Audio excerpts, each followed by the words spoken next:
here than anywhere in the world. And we play rock and roll. All we do now, we don't like add in. Some clubs will play a little bit of rock and roll. We play only rock and roll. I like the girls that come here.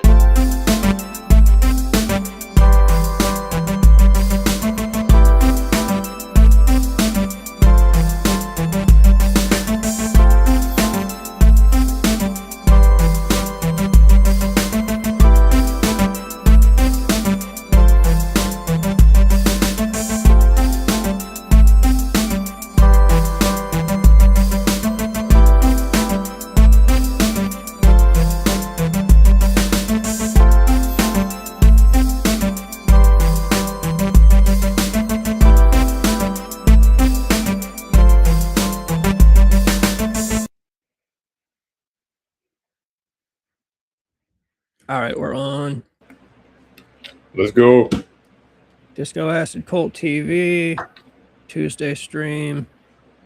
All right, the Dragon Ball Z thing. Yeah.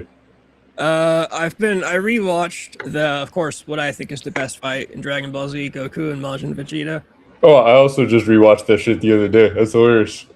I've thought this for a while, but I realize it now even more. Dragon Ball Z fans are the worst fans on the internet. Dude, none of them watched the fucking show. Well, whatever it is they do, all of them get in comments and pretend like they're the only person in the world that's ever seen Dragon Ball Z. I've had somebody on TikTok remind me that Goku is the main character.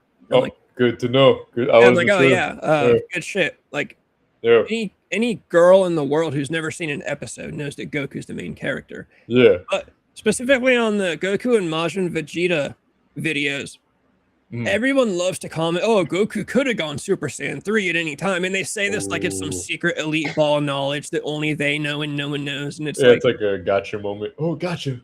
It's like, damn, yeah, bro, I didn't fucking know. Oh, no, wait, tell me more. And then people will talk about, and this is more, I guess, a topic of debate, but people will always say, why didn't Goku go Super Saiyan 3? And obviously there's like two answers. There's the real world answer, which is just that it wasn't a thing yet. Akira Toriyama didn't know he was going to do it yet.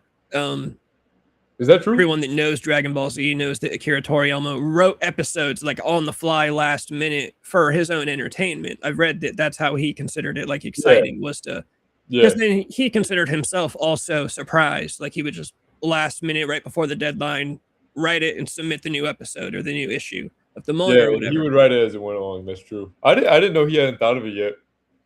Well, so I've read that, and a lot of people acknowledge that. Somebody tried to tell me the argument to that was, well, he had concept sketches in his notebooks of Super Saiyan 3 at that point, which I don't know where he found that source, but even if I'm saying that's true, bro, he's an artist. He probably has concept sketches of himself fucking his high school crush. That doesn't mean he fucked his high school crush. Like, I'm sure he's got concept sketches of Super Saiyan 17 in his fucking note. You know what I mean? He probably sits around drawing. That's what you would fucking do if you were an artist. You and CB.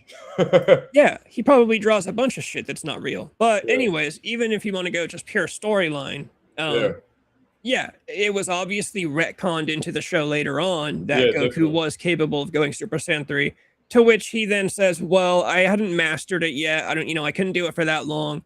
Yeah. People's biggest reason that I see is he didn't go Super Saiyan 3 because he didn't want to kill Vegeta's pride. He wanted to spare Vegeta's pride, which I think is retarded because, so going Super Saiyan 3, that would destroy his pride, but going Super Saiyan 2 and fucking him up in a fight won't destroy. Like, Goku was fighting to win. He wasn't going to kill him. Yeah. But he was fighting to win, so it's like, I don't think he's really, too concerned with his pride. Like, even if Goku won as Super Saiyan 2, Vegeta would have it. If you fucking breathe in the wrong direction, Vegeta's pride will be devastated. But I always think the reason he didn't go Super Saiyan 3 is because I just think he wanted to smoke as bad as Vegeta. I think that's why when they fight too. Yeah. That's why when they fight on Beerus' planet, they fight in base form. They want to, Vegeta also could have just blown up the planet when Goku wasn't looking and killed him. Like, they all could have done a bunch of shit. Goku could have railed 3 lines of cocaine before the fight, but that's not fun. He wanted to, let's go equal power. We'll both go Super Saiyan 2. And we'll do fucking hand to hand. They even get the cool, I love the fighting in that fight when they're doing toward the end when they're doing like backflips and it's like real hand to hand shit.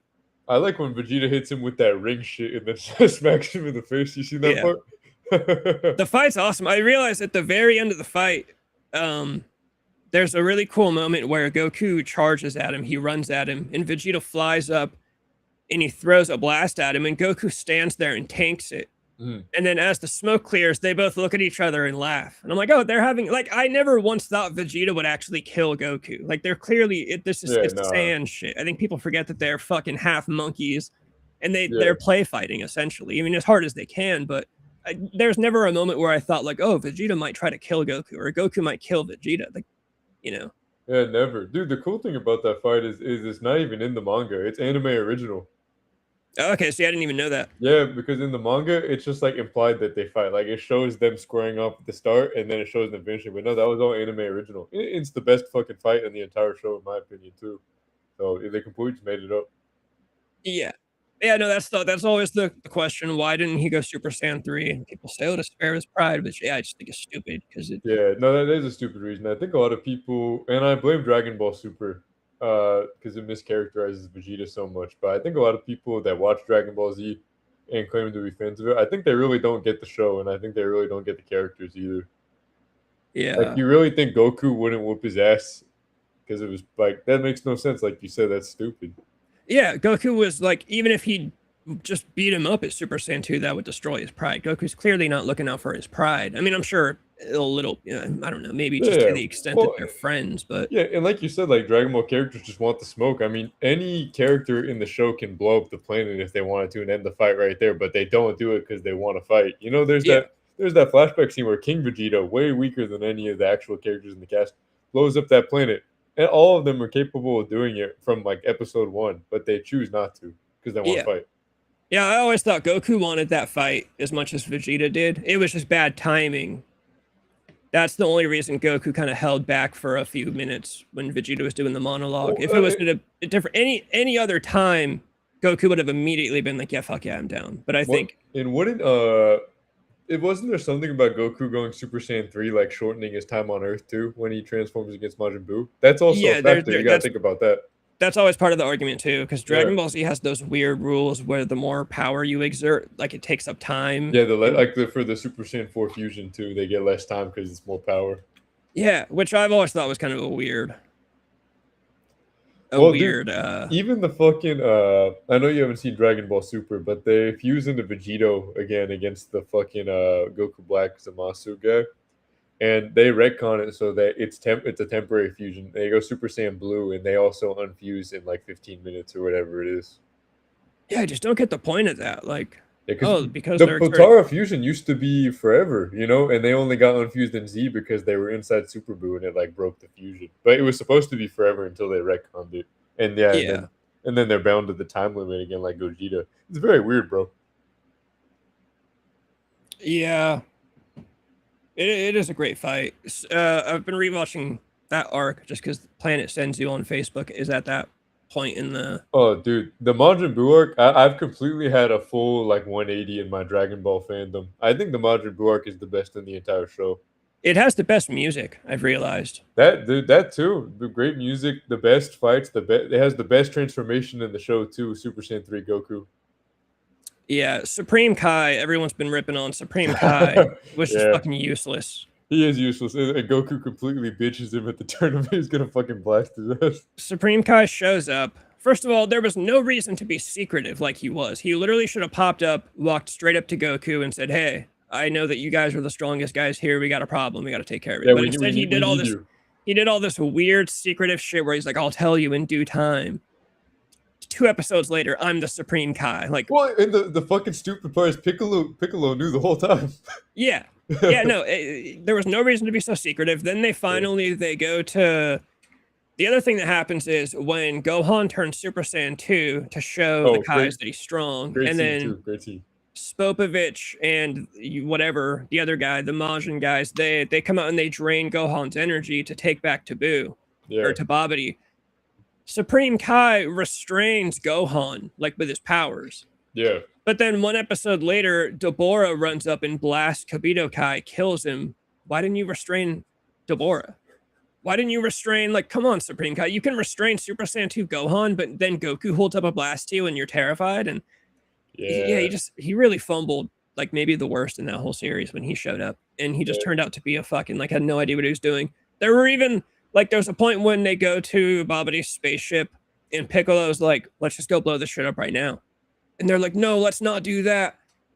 Okay, 5 minutes later, Kibito Kai gets killed, Krillin and Piccolo get turned to stone. Yeah, Dabura fucking spits on them. And then Vegeta, when they get into the ship, Vegeta's like, these guys are all weak. Let's just blow this whole shit up right now. Supreme Kai, no, we can't do that. Why not? Why can't they? They literally could have blown up the ship and everything would have been fine. Dude, even in GT, he's a fucker. Do you remember when he saves Goku, but then he drops him on accident, like the interdimensional rift onto that chess game? Yeah. Yeah, Supreme Kai is the most useless Kai in all of Dragon Ball. No doubt. And that was the final, like, celestial being that I was willing to put up with in Dragon Ball. Once they got to, like, Lord Beerus, I was like, okay, there's too many. Dude, you wouldn't have made it through Dragon Ball Super. There's, like, fucking 14 other universes, all with their own. All Supreme Kais, all Angels, all God of Destruction type shit. I've watched a lot of clips, so I'm pretty familiar. I was going to say, though, that Blue Vegito versus Goku Black fight is pretty good, though. I would watch that. Yeah, I've seen a lot of clips. I feel like I pretty much know the story of it or whatever, but yeah, it just, once we get Supreme Kai, I was like, okay, there's King Kai. Well, first of all, there's Kami, Dende, then there's King Kai. Okay, now there's 4 kind of King Kais that watch over different quadrants. Well, okay, there's the Grand Kai, the old guy with the beard, too. Yeah, he was funny. Yeah. But yeah, then there's Supreme Kai, and that was when I was like, okay, now I'm done with the Kais. We don't need to keep going. Because then it's just like, why has nobody mentioned Beerus? Nobody ever thought to mention, like, hey, there's a guy who's totally linked to me. He's like the destruction guy, and yeah, no one else ever gets mentioned. All this stuff is happening, and like, I don't know, Whis never shows up. Like, Kid Buu is literally about to destroy the universe, and Whis never shows up to be like, hey, what's up, guys? I see the universe is about to be blown up. I know this is my job. I guess Beerus would have been sleeping at that point, is how it's he was still asleep. That's how and Whis is like his attendant or whatever. That's how they get past that. Yeah, but you would think Whis would have been able to at least show up, if he was around, or if, I agree with you. I think the argument would be that, like, they're okay with universes getting destroyed. Well, yeah, they're not supposed to. I know they're not supposed to, like, interfere. Yeah, they're supposed to let the. But then they do in Super. Exactly, dude. They intervene in Super the entire time. That's why I really don't like Dragon Ball Super. Which arc from Z is your favorite, though? I don't know. It's hard to pick. I know for me, it's definitely not the fucking Namek Frieza arc. That arc's aged kind of badly in my eyes. I feel like most people like the Namek arc the most. The Namek arc is cool because there was just like, they were on Namek and it was just kind of like a war zone. Yeah.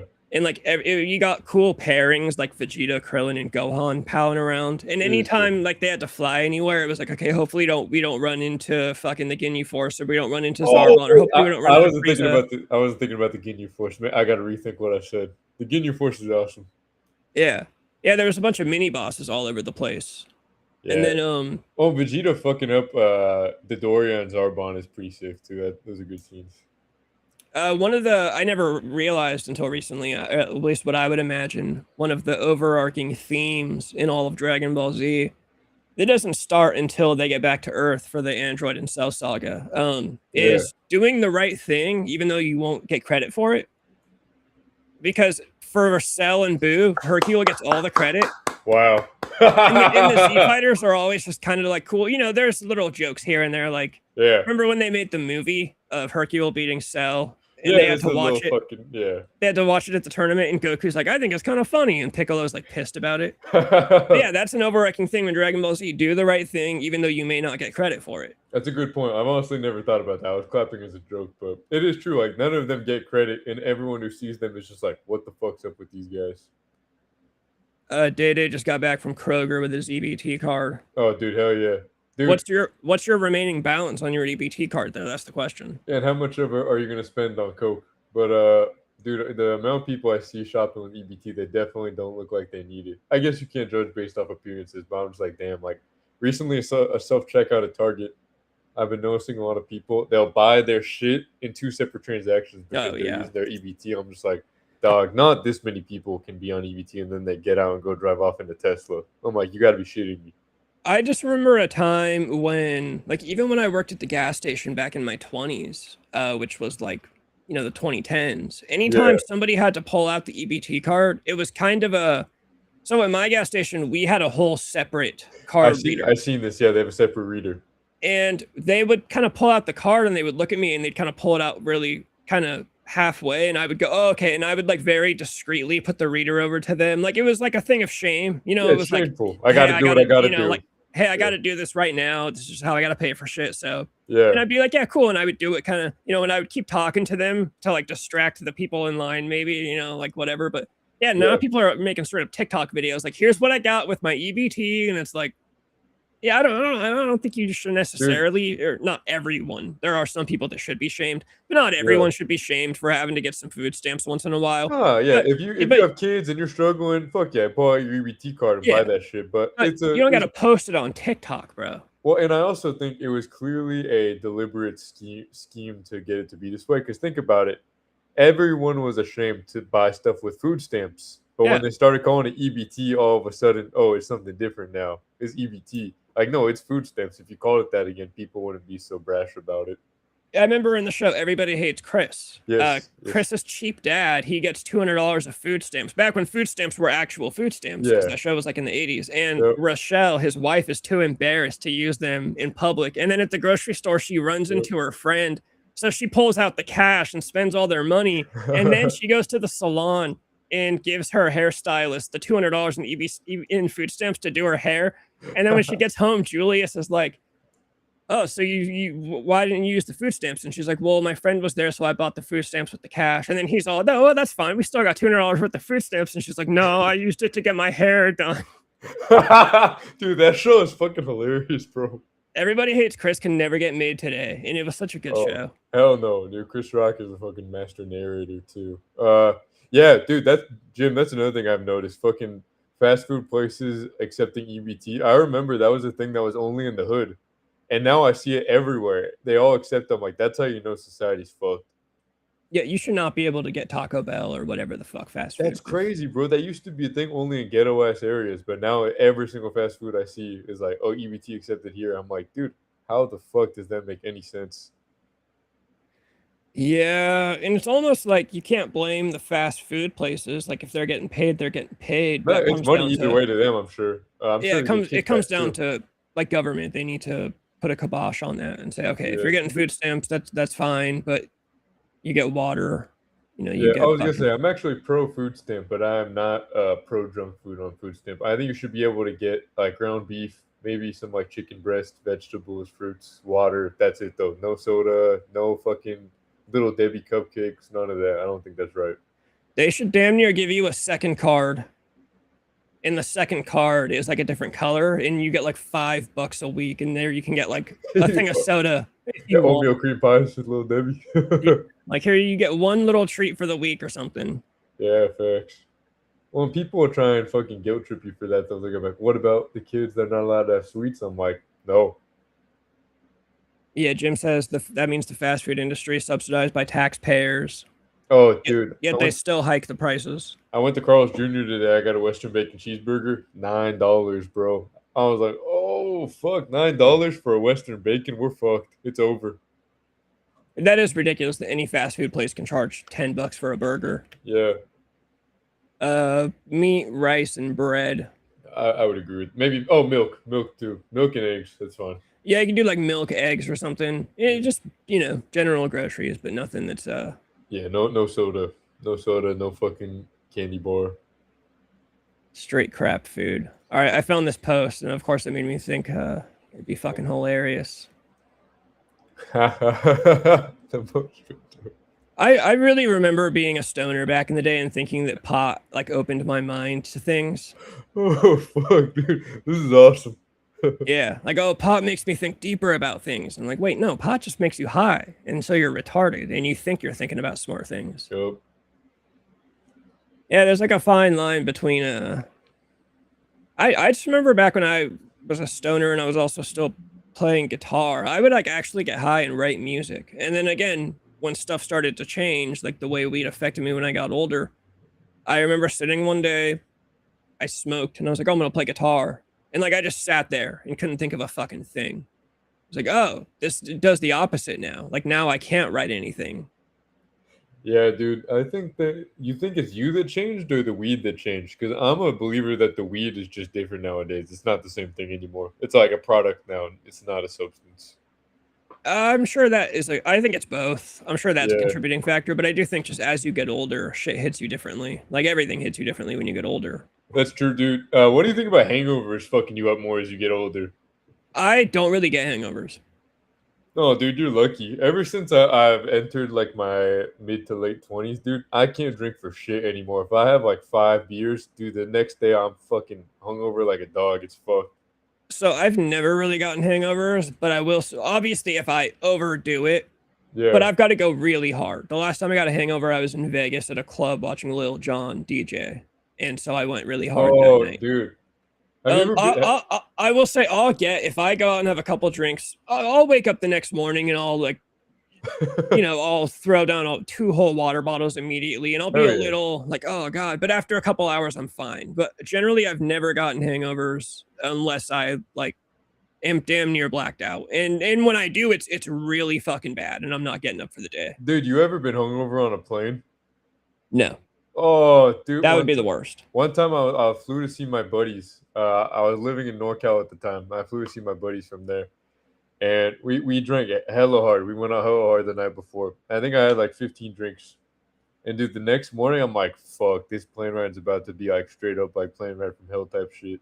Dude, I get to the airport and I'm just fucking slouched over. I can hardly walk, dude. I'm fucking leaning against every wall just because my stomach hurts so fucking bad. I'm waiting in line at TSA trying not to throw up. I get past TSA.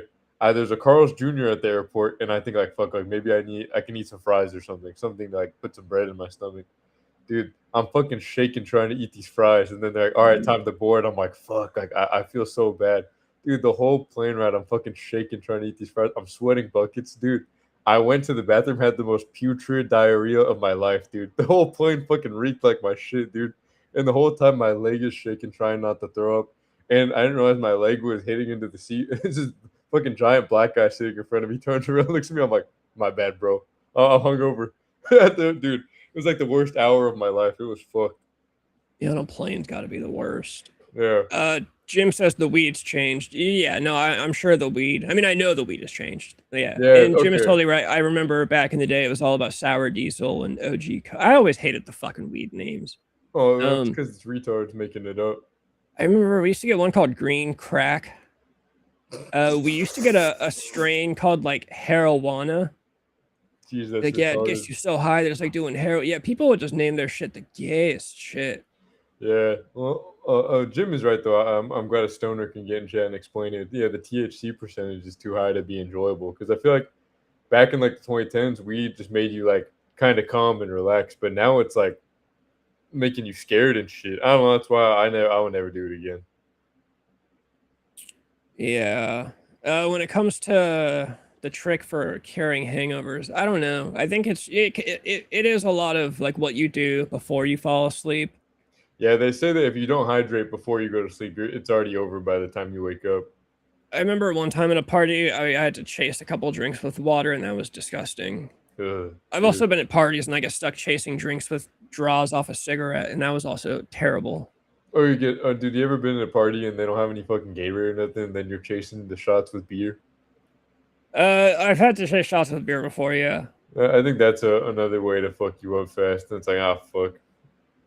I hate the taste of booze in general, so yeah, unless there's a good chaser that actually works, I probably don't want anything to do with it. Yeah, green crack, white widow, northern lights, granddaddy perp. All those old strains no longer exist because they've been genetically modified to produce more bud of a higher percentage, and so the industry makes more money. Oh, dude, Yeah, speaking of weed, oh, go on. No, what were you gonna say? Speaking of weed, there's more psychologists and psychiatrists. Not that I fully believe them, but I think they're all right in this instance. They're saying that more people are falling into something called weed psychosis, and 47% of those cases end up in then turning schizophrenic. having not previously been schizophrenic before. Yeah, I feel like a lot of people that smoke weed shouldn't be smoking weed. Dude, I agree, especially like those people that are like a little off already. Dude, smoking weed, they're gonna end up in psychosis. My buddy has a friend who he had like some problem with like disassociation. He went like schizo for like a good 6 months, and then he after he like came out of the psychosis, he said that he felt like he was living his life in third person, like he was watching himself live, but he wasn't. Like I don't know, I can't even fucking explain it. It was so strange, bro. Yeah, it's got to be fucking weird. Yeah.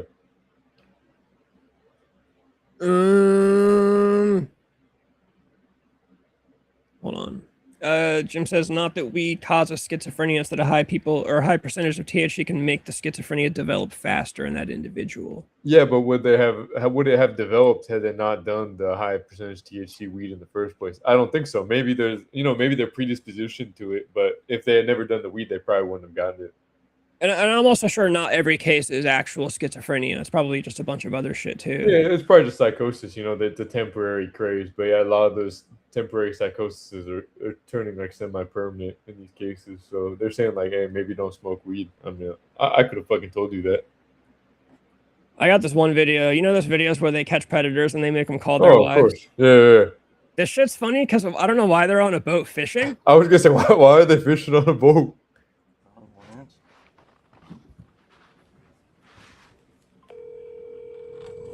Guess we'll see, won't we? Your call has been forwarded. Don't worry. I'll keep calling it. She'll wonder who the fuck it is. She gonna answer, hello? Watch. Hello, Hey, is this Carolyn? this is her. Hey, I got your husband Kyle here with me. I think he has a few things to say to you, okay? Okay. Here you Love you, but my life is over. Why? tell her what? It's over. Tell her what? It's over, babe. I got caught with a 15-year-old. It's over. I'm done. Did you hear him? The dude fucking casting the reel is killing me. Yeah. He got caught. He told you he was going fishing today, I assume, right? I did. Hold on, it gets worse real quick. But he was really going to have sex with a 15-year-old girl on his boat. Can you hear me, Miss Carolyn? Today's her birthday, man. It's her birthday? You did this on her birthday? Oh, dude, poor lady. Fuck. So I watched this video. There's this true crime YouTuber that I like. He does these long videos. And Yeah. he did a video on that genre of videos. Yeah. He talked about like the morals of obviously the predators deserve the worst things to happen to them. Yes. But there are some of those predator hunters, and I've seen some of these guys that do this. It gets weird where it seems like they're getting off on like humiliating somebody. So there's one in particular that he pulls up where they have a guy, they have him do like 20 push-ups, 10 sit-ups, do jumping jacks. We're gonna call your wife, we're gonna call your friends, give us more jumping jacks, slap yourself in the face 5 times. Like, and it just goes on and on and on to the point that it gets weird. And it's like, damn, I'm really on your guy's side, but you're starting to act like Arlie Ermy from what's his fucking name? The guy from Full Metal Jacket. And like, it's getting a little weird, and it kind of seems like these people might like be actually bad people, but they've just found a way to mask it by doing predator hunting. Exactly, they're doing justice, but in a very sadistic way. But also the weed now is completely different, so I'm sure the studies from 2000s and 2010s. Yeah, that's probably true, since the strong weed we have now is so new. It's kind of like transitioning children. Like, we know it's bad, but there haven't been any studies on it. I think that and social media. I think we'll find out in like 2040 how cooked our brains really are, and how I think people are gonna look back and think like, how the fuck did we ever let kids on these apps, bro? Jim says they should get a kick out of it. No, yeah, they should get a kick out of it. I'd have to pull it's like an hour-long video, so I can't actually pull it up and make us watch the whole thing. But it gets into there's some of those guys that you get the feeling that they don't even actually give a fuck about catching the predator or like keeping a child safe or like getting a dangerous guy off the street. Like they just want to go out and fuck with somebody. Like if it wasn't a predator, they'd be going out and doing it to like normal people. Like they'd be going out and trying to like bully normal. Like it seems like they just want to bully somebody. And I mean, good overall, net positive is I'm glad that they use that like impulse or bullying impulse they have to catch predators. That's good. At least they're not doing it to like normal people, but they're bad people, but there's just worse people in the world for them to pick on. So I guess luckily it was a really interesting video. I have to rewatch it and maybe Fizz, what did Gideon do? Do you know? Yeah, what did Gideon do? Gideon used to be hilarious. That fool's so funny. You ever seen that clip of him with DeMarcus Cousins? No. Dude, it's so fucking funny. He dresses up just like him. He's wearing his jersey and the same headband and all that. He's like, take a picture. And then the security guards, it's funny. I can't even explain it, but it's hella funny, bro. I've seen the clips of him going to Civil War reenactments. Like he dresses like a slave and he'll tell people, give me orders. And they're like, no, we don't want to tell you what to do. And then like, I don't know, like he'll drop something and somebody's like, pick that up. And he's like, yeah, yes, master. Pick it up that's fucking funny. I like that guy. It's funny. That's why I'm curious to see what he did. Yeah, I'm curious what Fizz is going to drop here. But yeah, no, yeah, absolutely. People should get kicks out of, let me try to find that video. I can't even remember who the fucking true crime guy was. It's like Matt something. God damn it. I got to go through my YouTube subscriptions and find the video and what it's actually called.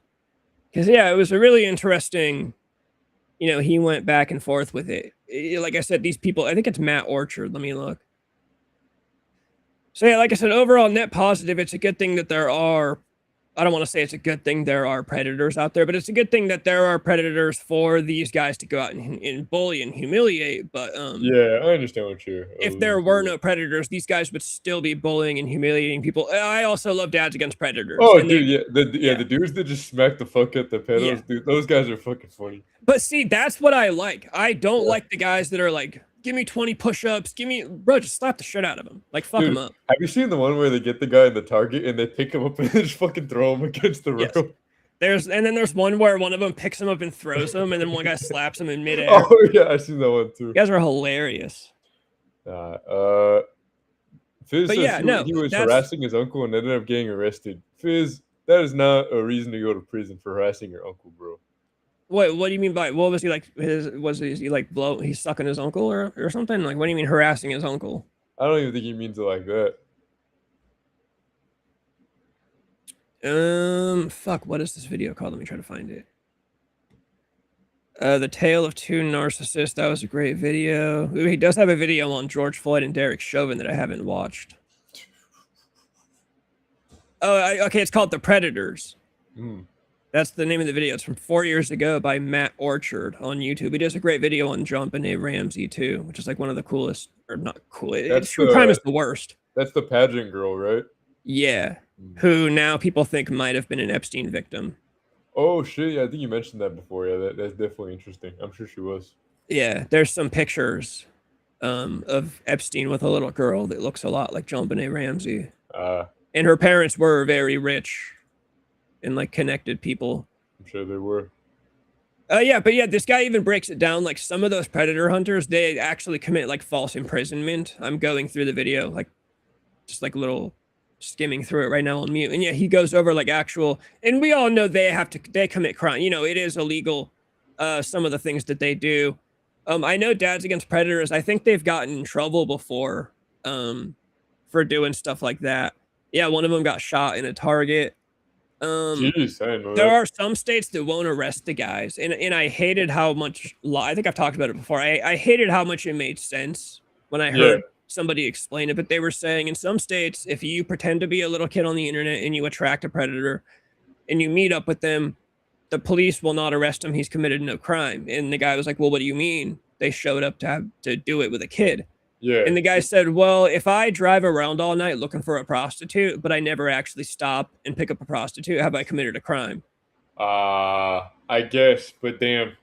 I know. I was like, oh God, that really sucks that it makes sense. But Yeah, but they had the full intent. I think it's because it's such a heinous crime, and they had full intention to do it. I think it's because if it was a kid, they would have committed that crime. Like exactly, their intention was to go through with it, and they were unknowingly being, tricked. Yeah, when it comes to picking up a prostitute, that probably just means that they were all fat for the night, so you didn't stop to pick one up. Yeah, or you had a fucking change of heart, and you're like, oh no, I won't cheat on my wife tonight. Cheating on your wife is not a crime. And then, so what about the case where a predator hunter and a guy agree to meet up at a Walmart, and then the guy who's driving to the Walmart on the highway has a change of heart and says, never mind, I'm going to drive back home. Yeah. You let that guy off the hook? I don't fucking know. I'm glad I'm glad I'm not the one making these fucking decisions. I don't know. I think I would still arrest the fuck for even considering it. Wait, Jim, are you saying the predator got knocked out or the hunter got knocked? Because that would be the worst thing I've ever heard of. I hope you're saying the pedo got knocked out in the parking garage. It's why Alex Rosen doesn't like Dads Against Predators, dude, because Alex actually gets convictions and they don't. Alex, I've seen that clip of him on the dating podcast where he said the N-word and all the girls walked out. It was actually hilarious. And one of the girls tried to claim that her grandma was a slave in the 1940s. Nice. He was literally begging his community on to beat his uncle and harass him, or he was egging his community. Well, what did his uncle do now? I'm curious about that. Plus that one guy who fucked with a DoorDasher and got shot for it. DoorDasher literally gunned him down in the mall. Yeah, what did I got a buddy who's a big Gideon fan. I wish he was here in chat right now. What did Gideon's uncle do? That's what I want to know. Like, what? Just something had to start this beef. You don't just start. Yeah. Like, I'm not going to get on YouTube and say, hey, everybody, go fuck with my uncle unless he's done something to me. Everyone, hit up my uncle. This is his name. This is his address, his number. Yeah.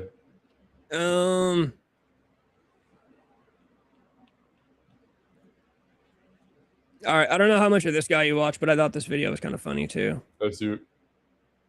A funny response about abortion. When people are like, I'm like, yeah, I'm against abortion. And they're like, well, I mean, so what are all these black women supposed to do with their babies? And just be like, I'd buy them. Like, I'll put them to work. Is it better to kill them than let me buy them? Right? And that's a really funny debate when people just spiral, oh, slavery's so bad, it's so bad, we got to kill them all. If like a black woman's going to have an abortion, why not just let me buy it? Right? Free labor for life. Yeah, we call it a rapper's dozen.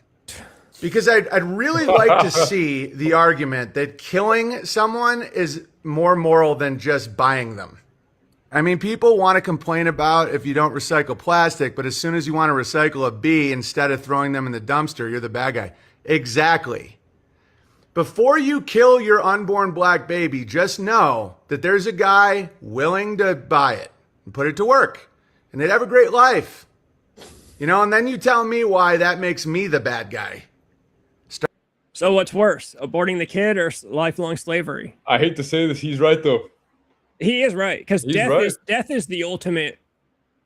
Actually, okay, a hard shift immediately. Yes. What is worse, murdering somebody or raping somebody? No, hold on, murdering somebody or raping somebody, like, terribly and leaving them alive. All right, I'll see you guys next time. Yeah. Nah, I'm just kidding. I really don't know though. That's tough. I think both are horrible. Wait, hold on, Jim. Are you saying the guy that I was just watching had a mental break? He got too high? I gotta watch this now. I'd never heard of that. I believe that. He got so high, he told Joey he was gonna go piss, and then just left the studio and went psychotic rants about aliens. Wait, what? I've seen that guy before.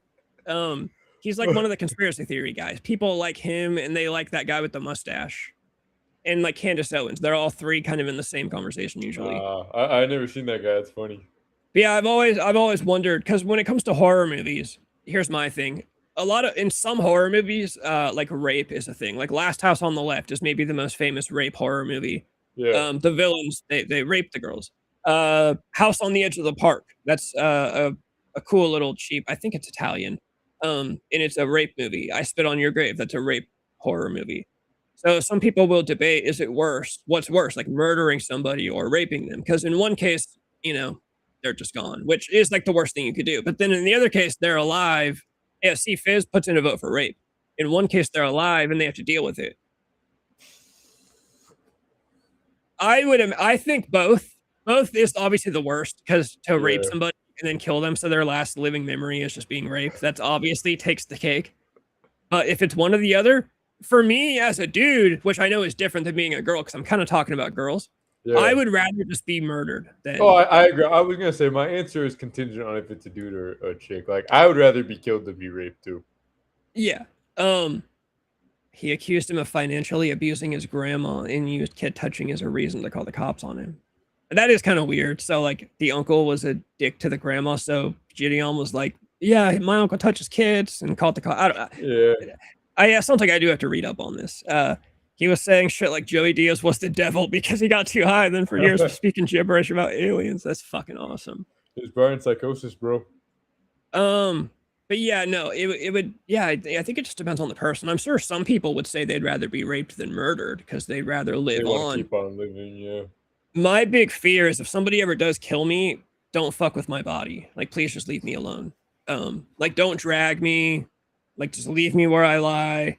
Because you read cases about like Richard Trenton Chase and like Richard Ramirez, and like they'll kill somebody and then like fuck their dead body, and it's like, that's like how ghosts I think are born. Like ghosts, they die miserably with unfinished business, and then they like roam the earth, or demons, whatever you want to call, you know. Yeah. Jim says yes. Okay, Jim puts in another vote. Yes, rape is worse. It's, oh god. Jim says yes, rape is worse. It's why Muslims raping 250,000 women is worse than if they were just murdered. It's why for centuries that's what invaders would do to the women.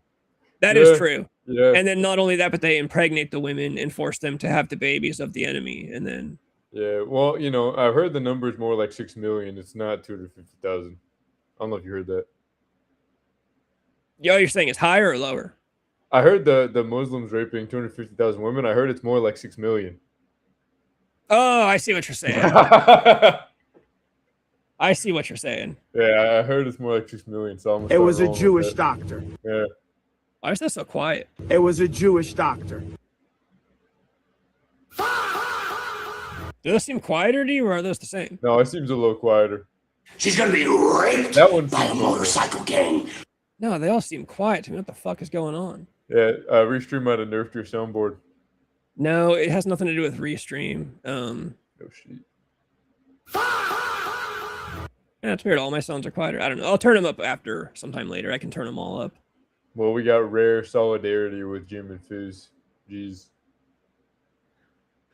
Yeah, because raping someone, leaving them alive, you know, they have to deal with that shit. And I'm sure a lot of them end up taking themselves out anyways. I was gonna say, I know a lot of rape victims kill themselves. So yeah, you're probably right. I think rape probably is worse. Jim actually sent me a video that we can use to kind of cleanse the stream. What? Like if we're ever talking a little too, or sorry, Day sent me this video. If we're ever talking a little too, like suspiciously, you know, we kind of have to cleanse the stream, like cleanse the aura, get back in the good graces of the algorithm. Oh, beautiful, dude.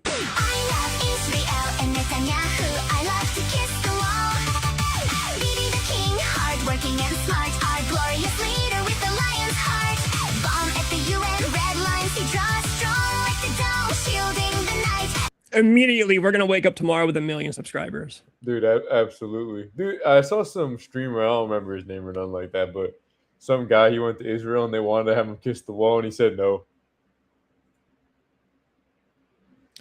Dude, I don't even get the fucking point. I don't know.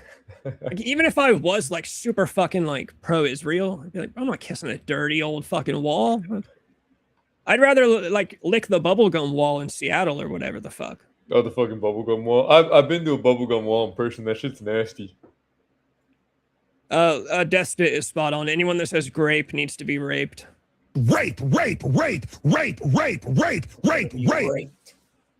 Dude, those are super quiet and I'm pissed off about it.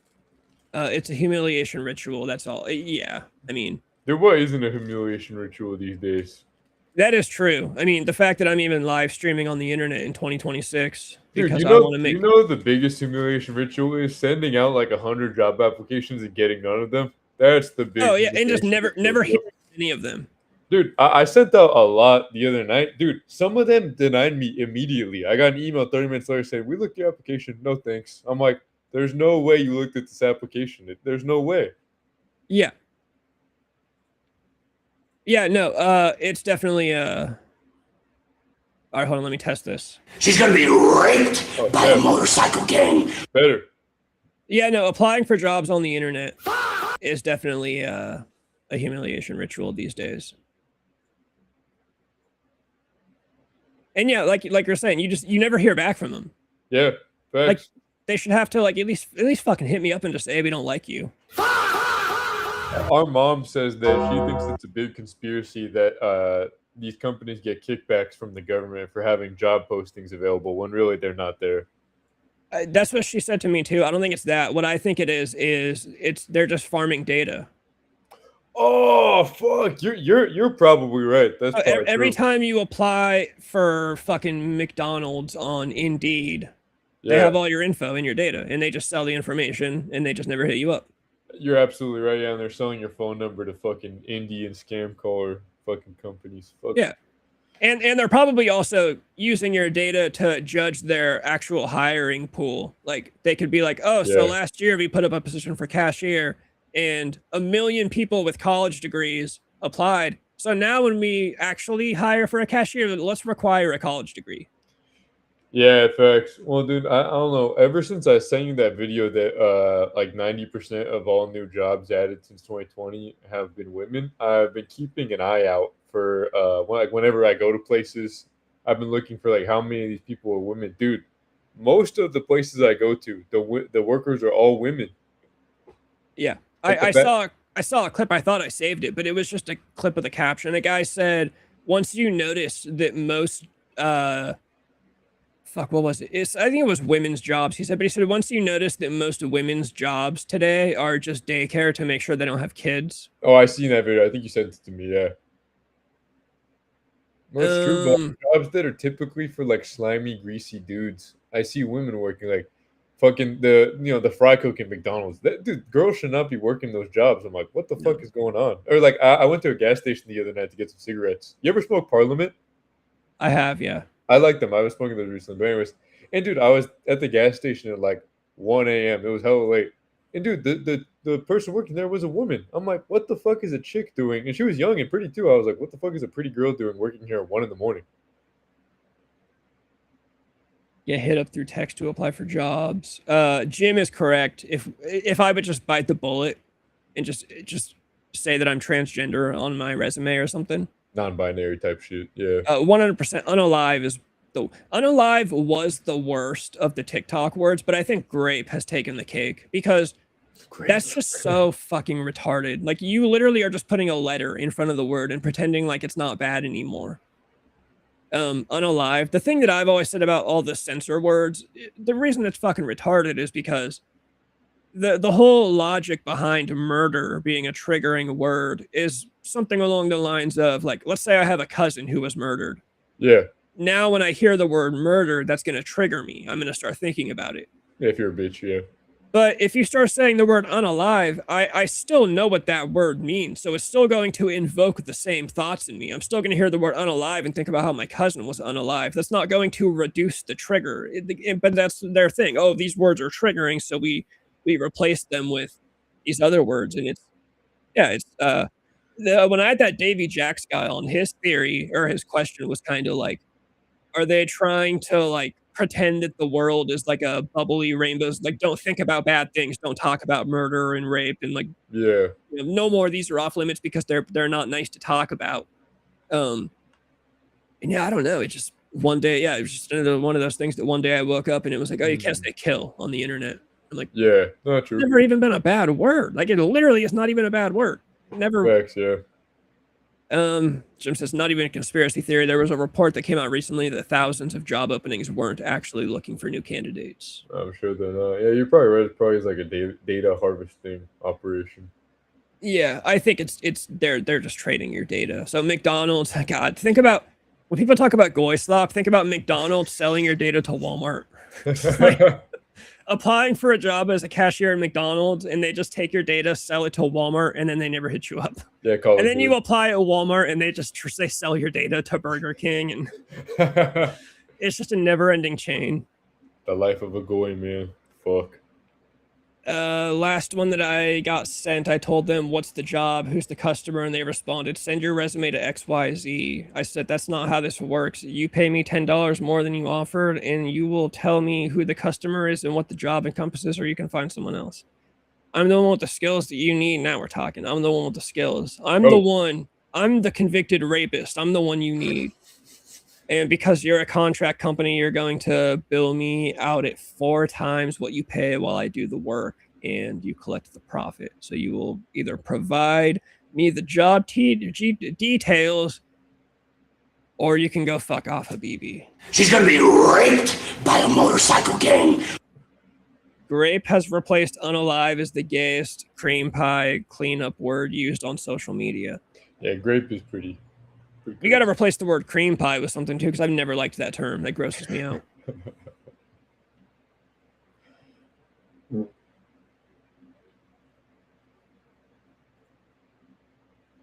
God, what the fuck else do I have? I always save a bunch of stuff, and I'm like, oh, this will be a good idea. And then I look at it when I'm actually on the stream, and I'm like, yeah, there's not much to that. I'm gonna get a fucking beverage real quick. Yeah.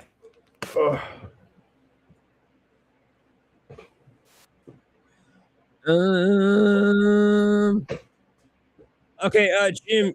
Oh, Protomax might be into this, but Jim, you might too. This will be more for you guys even than me. So you remember that game No Man's Sky? I had that game for a little while, and I really liked it. Somebody tweeted this, and I thought that was pretty crazy. I guess No Man's Sky just went gold. No, this is from 2016 when No Man's Sky went gold. But somebody dug up this old tweet and retweeted it and said this is probably the last game made entirely by white men. What game was it? Remember No Man's Sky? I heard the name, yeah. We had it for the 360, I think. Or I know I had it for a while because I was really into that game for a while. And yeah, this is the development team, and it's all white dudes. Dude, it's over, man. We gave it up. You know, you sell your company to some fucking Indian chick, and then all of a sudden, it's no more. What do you think it is, though? Why? I've actually been looking into. I've been really interested in like 70s and 80s music recently about like why music used to be better, and it made me think like, how in the world did music go from like all like white dudes fucking, you know, and there were black people too. So like, how did white people used to have so much aura and all these successful bands, and now like essentially no successful white dude is a musician? What do you think? Well, and even the black rock stars used to have way more aura, like Michael Jackson. Yeah, Mike Jackson. All the disco, like the Gap Band, fucking New Edition, the GOAT. Yeah, no, even the black artists had way more aura back in the day. Honestly, as soon as hip hop came along, yeah, I thought it was like 80s hip hop is so fucking gay. Like oh yeah, like Run DMC and what's the NWO? Where's NWA? Yeah, NWA. Of course I'm thinking about NWO.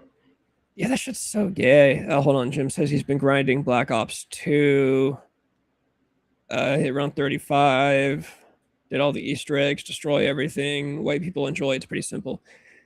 Well, then there was also that thing that came out recently about how like the bottom of the totem pole, like TV and movie writers in Hollywood, it used to be like 80% white people, and now it's like fucking like 40. It's ridiculous.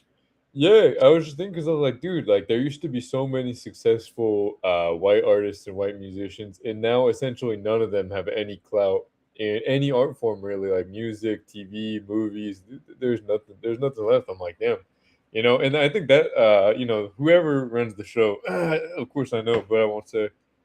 They really did a good job of making sure like white people lost all their aura. You know, like there's no white like stars no more. It's Sabrina Carpenter, I guess, but that's like, you know, there's really nothing left if you're a dude. I have the statistics saved on my phone. It'll just take me a minute to find it about the writers, but I think it's just like you just have to admit like white dudes are just good with a pen. Like they're just good at doing creative and shit. And that's not to say that only white dudes are good at doing creative shit. Totally, yeah. It's not what I'm saying at all, but they just are largely in general. And now it's just kind of like there's this comedian named I can't remember his name. He's like a kind of a basic Republican dude. He's been on like Fox News, Yeah. but he's like a stand-up comic, and he got big because he came out and talked about his whole life. He loved movies and he loved TV and sitcoms, and he got into comedy and he got into writing and he wanted to be an actor.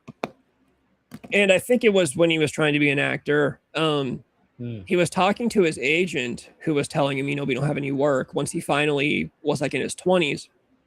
And he recorded a conversation where his agent flat out told them they're not looking for white dudes. Like, I can't get you a job. They don't want white dudes. And he recorded it and, tried to sue a bunch of people. And yeah.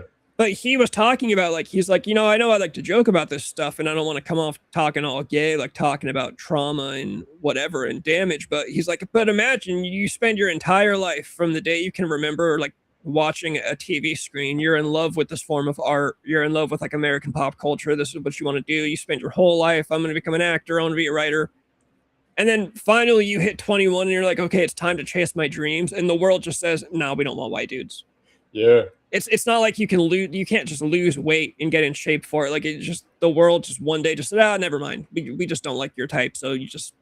Yeah, I mean, you can't even get a fucking job in a picture at Target. It's all black dudes too, is the weird part. Yeah, if you go to Target and you like just look at like random pictures and posters they have, it'll be all like, dude, it's every single story, every single ad, all the commercials, it's all fucking black dudes. I'm like, dude, this is ridiculous. It's funny because everybody will cry for equality. And then it's like, you guys understand math, right? Like, if they're 13% of the population, they should be in 13% of the imagery, but yes, they're in 90% of the imagery. So you don't actually want equality. You want to take over.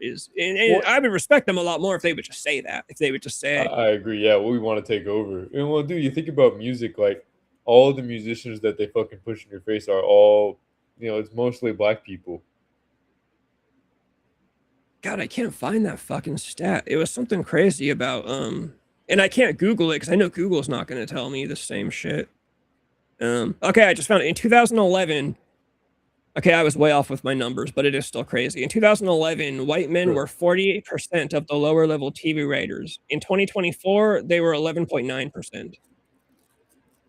So in like 13 years, they went from 50% of the TV writers to 12%. Yeah, so from half to a tenth. That's crazy. And then people will get mad at you when you say, you don't think that has anything to do with why every TV show sucks now? Because instead of hiring someone who's just good at writing, they're hiring fat, gay, non-binary Somalians that don't actually know how to write, but you're just hiring them because they're fat, gay, and non-binary. Exactly. Like, I don't care. If a good writer is a good writer and they're fat, gay, and non-binary, I really don't give a fuck. Who cares? Yeah, enjoy the product. If they write a good movie or a good show, I'll watch it. I don't have to stare at their fat ass on the screen all day. They're just the writer. Exactly, but the fact that you're hiring only like fat, gay, non-binary writers, and now the shows and movies suck, like, you got to be honest and acknowledge there's a correlation there. But nobody wants to say that. Yeah, well, I think it's their goal to make fucking white people lose all their aura too. Because I don't know if you've ever seen this guy on YouTube, but he goes over why video games suck nowadays. Now it's all fucking woke propaganda. But he talks about the Spider-Man game. I think it was like Spider-Man 2 on PS4 or PS5. I can't remember. But he basically says like you play as like a total fucking dorky ass incel white dude, and then the black guy has all the aura, like steals your chick, saves the day, and all that, and you're just supposed to be like boo-hoo, poor incel white guy. And it's like, dude, once I started seeing those theories about the show, dude, I see it fucking everywhere. They really want to make you think you're a fucking loser. Jim, I think about this all the time. I've said it before. Imagine like how many fucking like Beethovens are just sitting in their parents' basements right now, or like how many like the next Eddie Van Halen is probably just sitting in his garage playing on a practice amp, because he wasn't like a certain type of way, or wasn't like a There's probably a ton of, dude, Hollywood could literally, if Hollywood would just fucking sack up, there's so many good artists and writers out there, like Hollywood could give so many young people like $1 million. Like the guy that made Obsession made it for $750,000. Yeah, facts. That guy's goated. They could hire a ton of young up and coming writers with good ideas, give them $1 million fucking dollars, and they'll bring you back $500 million in returns because people want good movies, but they won't do it because most of those writers are probably dudes that look like the guy that made the Obsession movie, coincidentally. Yeah, dorky ass food, dude. I respect the hell out of that guy too, because they actually tried to give him more money to change the movie. Change the story. He's like, I won't do it. Bear, like the protagonist. Yep. Somebody, I saw a joke. That actress Indy Navarrete or whatever they play. The sexy one. Somebody said now that she was successful in a movie starring mostly white people, the next movie she's going to do, guarantee they're going to pair her up with like a black guy or a gay person. Probably, yeah. They were like, watch, her humiliation ritual starts now, is basically what they're saying. Because now sure she's kind of a hot commodity. Everyone's curious, what's the next thing she's going to do? I don't even think that's it though, because we're still a majority white country. It does not explain the drop off and everything. Well, the drop off is just that there's no drop off. They're just not giving the opportunities to this. That's what I'm saying. Like the drop off in like the white success in the media and like the entertainment business. Wait, that's what I'm saying. There's no drop off in talent. The drop off comes from the fact that they're not signing those. Yeah, I agree with you. Yeah. Okay. Yeah. Okay. So yeah, there shouldn't be a drop off. I'm sure there is another fucking, I don't know, Madonna out there, but Madonna, the next Madonna would be a girl. So never mind. They're totally cool with girls. I also do think dudes. Yeah. I also do think when it comes to a lot of art forms, and it sucks to admit, at some point art is just going to hit a wall naturally. Like there's only so many frets on a guitar. Like you can't write new shit forever. Like when Black Sabbath came out, it was literally like a new genre. The last like new rock genre to really be kind of invented, I think, was like nu metal, putting like heavy metal and rap together. Oh, so you're a black pillar. You think it's over? I think it's over for rock and roll. Yeah, I've always said that. Fuck.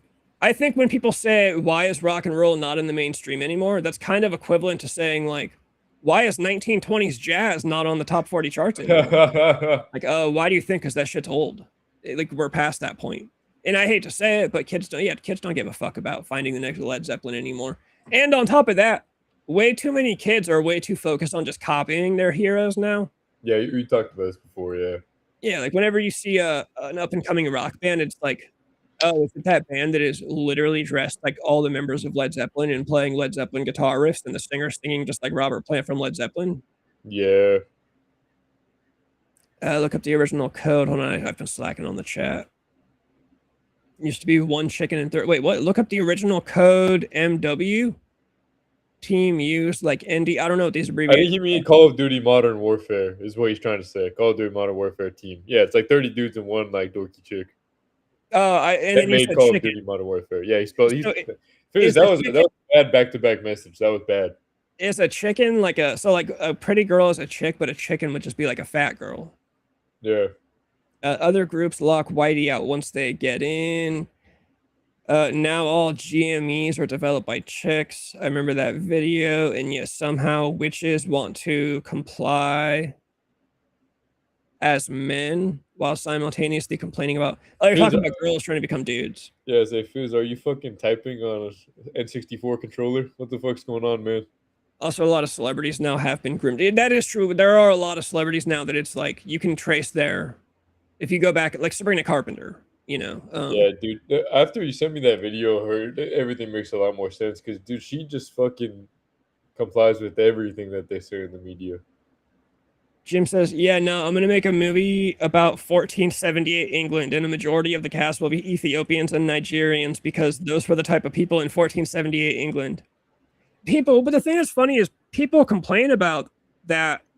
And then the left will try to be like, you guys are just pussies and you're racist. And it's like, no, it's true though, because we're humans and we're logical and we know history. Stop right there. Guys are logical and guys know history. We're going. Yeah. So I don't give a fuck about when there's black actors on the screen. I like plenty of movies with black actors, but when I'm turning on a movie and it's like, hey, this movie takes place in 1478 England. Yeah. And then you show me 10 black guys, it takes you out of the experience. I'm now pulled out of the movie and I'm like, am I watching like a political podcast? Am I watching it takes you right out of the movie. Because, you know, I'm not going to see the Odyssey, but from what I understand, the very first person you see in the movie is fucking some rapper.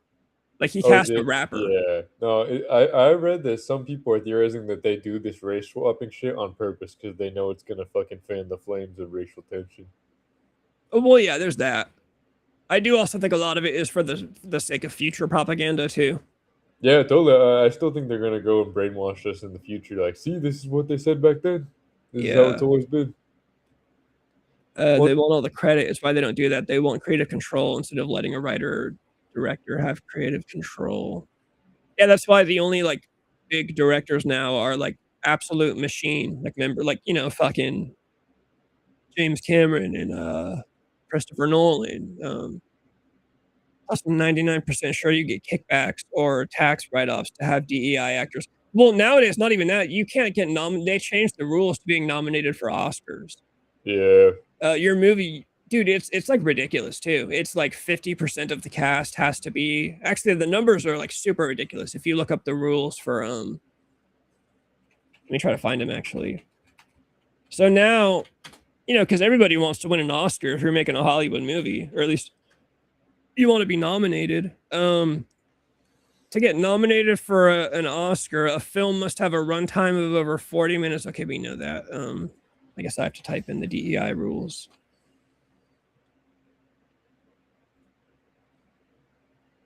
All right, so there are inclusion standards.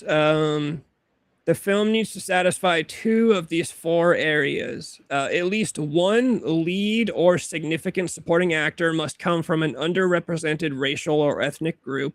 Stupid.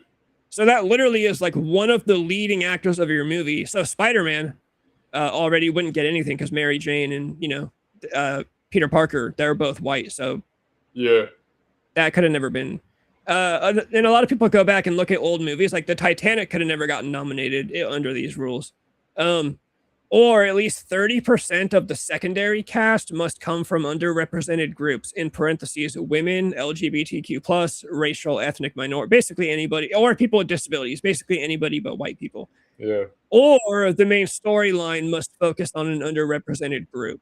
And you have to get 2 of those. So you need to either have one of your leading actors has to be like black, and the storyline has to be about a black group of people. Or you can switch that out for the 30% of secondary cast being gay people. And then there's standard B. At least, and this is where it gets completely ridiculous, at least 2 department heads, such as the director, cinematographer, or editor, need to be from an underrepresented group. So you straight up need to have like a black editor or black cameraman if you want to be nominated for an Oscar. So fuck making a movie with your, you know, with your friends if they're not the right types of friends, and, you know. Or at least 30% of the film's crew must come from an underrepresented. So now it's like the guy that holds up the boom mic. If that guy's not black, you're not getting nominated for an Oscar. Dude, I'm so fucking tired of this underrepresented crap. Dude, like we said, they're in every single fucking commercial, every single movie. Yeah. Dude, that's not underrepresented anymore. They're in everything. But I think it's the white guy that's not represented anymore. And then when you want to talk about the world, the grand scheme of the world, where white people are like, what, fucking... It's like, yeah, 20% or some shit. I think it's even less than that. Is it 10? What percentage of the world? That's what's funny is it's like, what about the world? Why are we talking about the whole world here? 10 to 16% of the world's population is white. That's a very big margin of error. Depending on how race and ethnic, and this is also Google AI overview. Okay, so it's depending on how strict you want to be. I'm pretty strict in my definition of white. I think it's probably more like 10% then, because 16% is probably including like Jews and stuff like that, and they're not white. If the definition is strictly restricted to individuals of unmixed European descent, the population drops to around 7%. Yeah, there you go. I'm not surprised. I was gonna say I'm pretty strict in terms of like who's actually white. Jim says, Jim, just because you mentioned Annie, let me tell you what, Annie's been pretty funny. Someone should tell Annie if she wants to New York Times bestseller, she needs to start making books about slaves, fucking farm animals. Annie's in Minnesota right now visiting family. She said she went to the mall and they've been walking around in Minnesota, and she literally said everybody is Somalian or transgender. And she's like, she said, I'm not even exaggerating. She said she went to the mall and it's a bunch of dudes in dresses with beards with walkers because they all have osteoporosis from all the. Dude, the jokes fucking write themselves. Let me pull up her message. And I know Annie's not lying. Yeah. She said her and her husband tried to get a picture for me, but they couldn't find. She said, dude, I got this message from her yesterday at 5:41 p.m. Dude, the amount of Somalis and trans people in Minnesota is insane. I've never even seen so many trans people in one day in Los Angeles, and it's all men to women trans. I went to the Mall of America and I counted 20 just walking around. I saw this fat dude in a muumuu dress with pink-colored short hair walking with a walker. It was so crazy. Nick and I wanted to get a picture for you, but the guy was walking fast. I swear 80% of the stores I went into had at least one trans person working, and it was always a dude in a dress with colored hair and a beard. That and Somalis are everywhere. And then the locals, this is where Annie gets really funny. I don't know. She might be more based than me. She says that, but then the locals are absolutely beautiful Nordic, Swedish, blonde women and men. Oh, fuck. God, that's a little turned up for me too. That's a little weird. She said, like, you can clearly see the takeover of immigrants and trans. They're trying to get rid of the true Minnesotans. I'm like, God damn, Annie. Is it? I have a problem taking the shit from Annie. She's a fucking Jew. But besides that is pretty crazy. Nordic. What the fuck? She said there's a bunch of shops in the mall selling burqas, and they give white people dirty looks. She talks about that in LA a lot. She said whenever she's like out and about. Oh, that's true. I completely agree with her on that, by the way. She said anyone who's not white looks at her like, what do you do? Like, she says she gets dirty looks from non-white people all the time. I would say I agree. And then she said, I'm like, you're not even supposed to be here. Don't fucking give me that nasty look. No, exactly, dude. I noticed that a lot with the Indian people out where I live. If you're walking around, they'll give you like a crazy ass look. I'm like, dude, you are not looking at me like I'm crazy. That's wild. Well, and it sucks to say, but like I get it because they've spent their whole life being told that like we're gonna enslave them at any moment now. Like I might, if I was one of those, you know, if I was like a Somalian or a whatever, I might give white people dirty looks too because I've been like brainwashed my whole life to think that white guy down the street wants to see me in chains when really I don't even notice you if you don't fucking look at me like that. No, facts. I don't go around looking for trouble with people at all.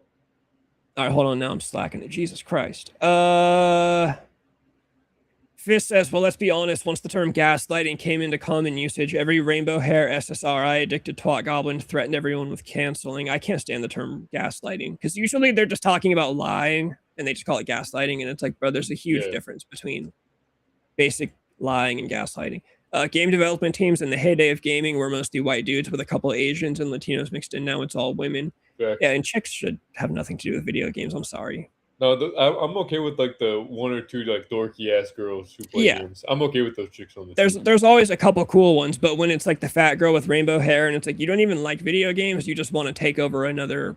Dude, I've always thought that. I remember when I was really into the Pokemon trading card game, like actually going to game shops and playing it, there would always be like a couple fat chicks that really don't like it, but they're there because they want to take over a space because they say it's inclusive.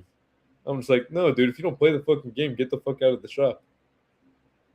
Jim, no, the reason I say rock and roll is dead is because it's not like part of Americana anymore. Like it's not American culture. I always say, I've said this before on the channel too. I define American culture as you walk into the nearest Walmart and you ask 10 random people a question.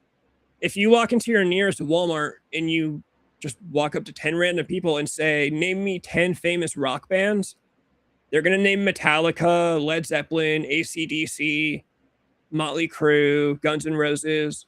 They're not going to name a single band from the last like 5 years is what I'm saying. That's why rock and roll is dead. I can't name a band from the last 5 years either, to be fair. Yeah. If you look on the Billboard Top 200, it's pathetic. Like every rock song on there is like from the 90s through the 60s even. Jeez, dude, that's bad. Yeah, no, it's completely, Johnny actually used to have it.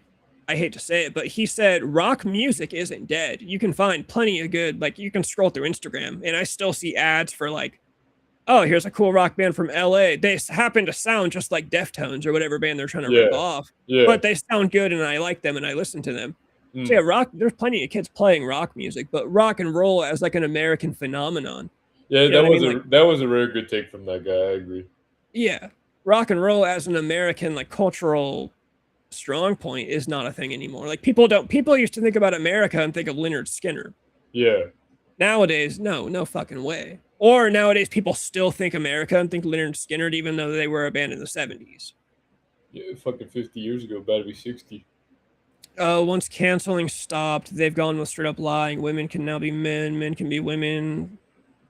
Every single liberal white bitch screams about white people being the devil. I was on the phone without my glasses. Oh, okay, Fizz is typing without his glasses. Travis Scott, that's the rapper that was in the Odyssey. What? Wasn't he the fuck that was in WWE too? Oh god, yeah, that like hit Cody Rhodes in the face. Yeah, fucking. When he break his eardrum, pop his eardrum. You know what's crazy about the Christopher Nolan's new movie? The Mediterranean Sea is some of the bluest and clearest water on the planet, yet Nolan decided to make the sea gray and dull. Pedro Pascal. Oh yeah, Pedro Pascal is a fucking weirdo and tries to use his anxiety as an excuse to touch girls' tits. Oh, FX, I've seen those videos, dude. Ridiculous. Yeah, I would fight Pedro Pascal in a parking lot if I got the opportunity. Definitely, yeah. I mean, he's gay for sure. I don't know why he likes to touch up on girls because he's gay, but yeah, that's to me, that's like the most cancelable offense. Oh, I have social anxiety, so I have to grab girls' asses. Yeah, that's wild. You should go to prison. Like, why does anybody? But of course, people deal with him because I like transgender people. Yo, he says the right stuff. It's crazy how shows and movies were better when fat pedos were solely the ones in charge. Yeah, absolutely. Because at the very least, like, dirtbags like Weinstein and Dan Schneider, they're dirtbags. So like there comes like a certain level of honesty with being a dirtbag. Like Weinstein will bring in like 3 actresses for the role and just flat out say, you're fat, you're hot, I'm gonna cast you. And we don't have that brutal honesty anymore. So yeah, as much as it sucks, there was that honesty that came along. It's like, bro, they're dirtbags. So there's, Dan Schneider, Victoria Justice, you're hot, we're gonna make you a star. Yeah, true. So there's kind of a brutal honesty that comes along with those. Speaking of the Weinsteins, you guys got to watch The Burning from 1981. That was their first ever movie. Oh shit. Yeah, the Oscar rules. I'm really behind on chat. It's funny how in Hollywood with the Oscars too, everyone loves to like, they'll get up on stage and be like just the other day, some Mexican actor from the Odyssey said, like, Hollywood's always been very closed, racist to Mexicans. They don't cast a lot of us. And I'm like, bro, you're standing on a red carpet right now doing an interview for your feature in the Odyssey. Like, what do you mean Hollywood is racist? So Hollywood loves to come out and say that Hollywood's racist, but then Hollywood loves to come out and say, we won't give you an Oscar unless we have a transgender person. Dude, exactly. It's like, what are we even talking about? Yeah, it's like, so are you racist or not? Because you guys keep saying Hollywood's racist, but I can't find any movie with only white actors in it. No, facts. Well, and Mexicans, like, dude, it's just because Mexicans aren't interested in acting. That's why there's no Mexicans in anything. They don't want to act. Jim, Dede, this is why I don't understand. You gave me shit one time. Oh. Because I like movies from the 1950s. Like those black and white science fiction movies of like, them where the ants turn giant from nuclear waste. Jim, you should love those movies because it's all white actors in those movies. There are no black actors. You watch a movie from the 1950s, all white actors, and they all still do the old school acting method where they talk what's it called, like the transatlantic. The transatlantic accent, yeah. It's like the NFL where you have to interview a certain amount of black candidates for a coaching job, but the league is 80% black. We should sue the NFL for discrimination. If you want your movie or show to make money, you have to develop movies that shows for people that have money. What does every rich black person do? Move out of the hood. Fizz, you bounce around from topic to topic sometimes. Sometimes I feel like you're just typing like your journal, your personal He's got journal. it ready to go. Fire. Yeah. Which is funny. Like sometimes one of these days, Fizz is accidentally going to type in his grocery list into the chat. We're just gonna copy and paste it. Yeah, just milk, butter, eggs. Oh shit, I don't have my glasses on.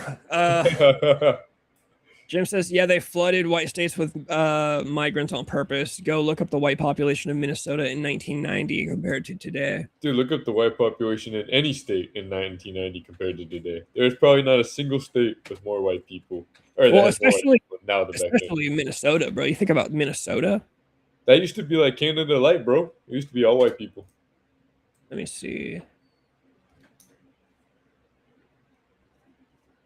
In the 1990 official U.S. Census, Minnesota had a total white population made up 94.4% of the state. Now let's look up Minnesota white population today. 75.9%. 20% drop. Yeah, 20% drop. And by the way, it's Google AI overview, so take that for what you will. Yeah, well, I mean, it's two things. It is all the immigrants, but it's also them psyoping white people and they're not having kids. You ever notice that? I've noticed for all my white friends, all of them they have one sibling, and then all my ethnic friends are all like one of like 3 or 4. Dude, I always just say it like this. When it comes to like diversity, just for the sake of diversity, would you rather have, let's say you get 5 friends, you get a group of 5 friends. Yeah. Would you rather have a group of friends that is one black dude, one Asian dude, one Mexican dude, one Filipino dude, one whatever dude? Sure. But they're all really shitty friends. They talk bad about you behind your back. You call them when you're in trouble and they're not there to help. Just terrible friends. Or would you rather just have 5 friends that are all white or all Mexican or all black, whatever, but they're really good friends and they're always there for you and they don't talk bad about you? Like, bro, you're not going to pick the fucking diversity for diversity. Option 2 all day. It's all about content of character. Yeah. It's like the oldest story in the book. Jim says, ugly women hate pretty money. It's why the fat, ugly lesbians make women in video games ugly instead of having giant tits and hot like games did in the past. What's the word he meant to say instead of money? Or are you saying like they hate money that's made by hot chicks?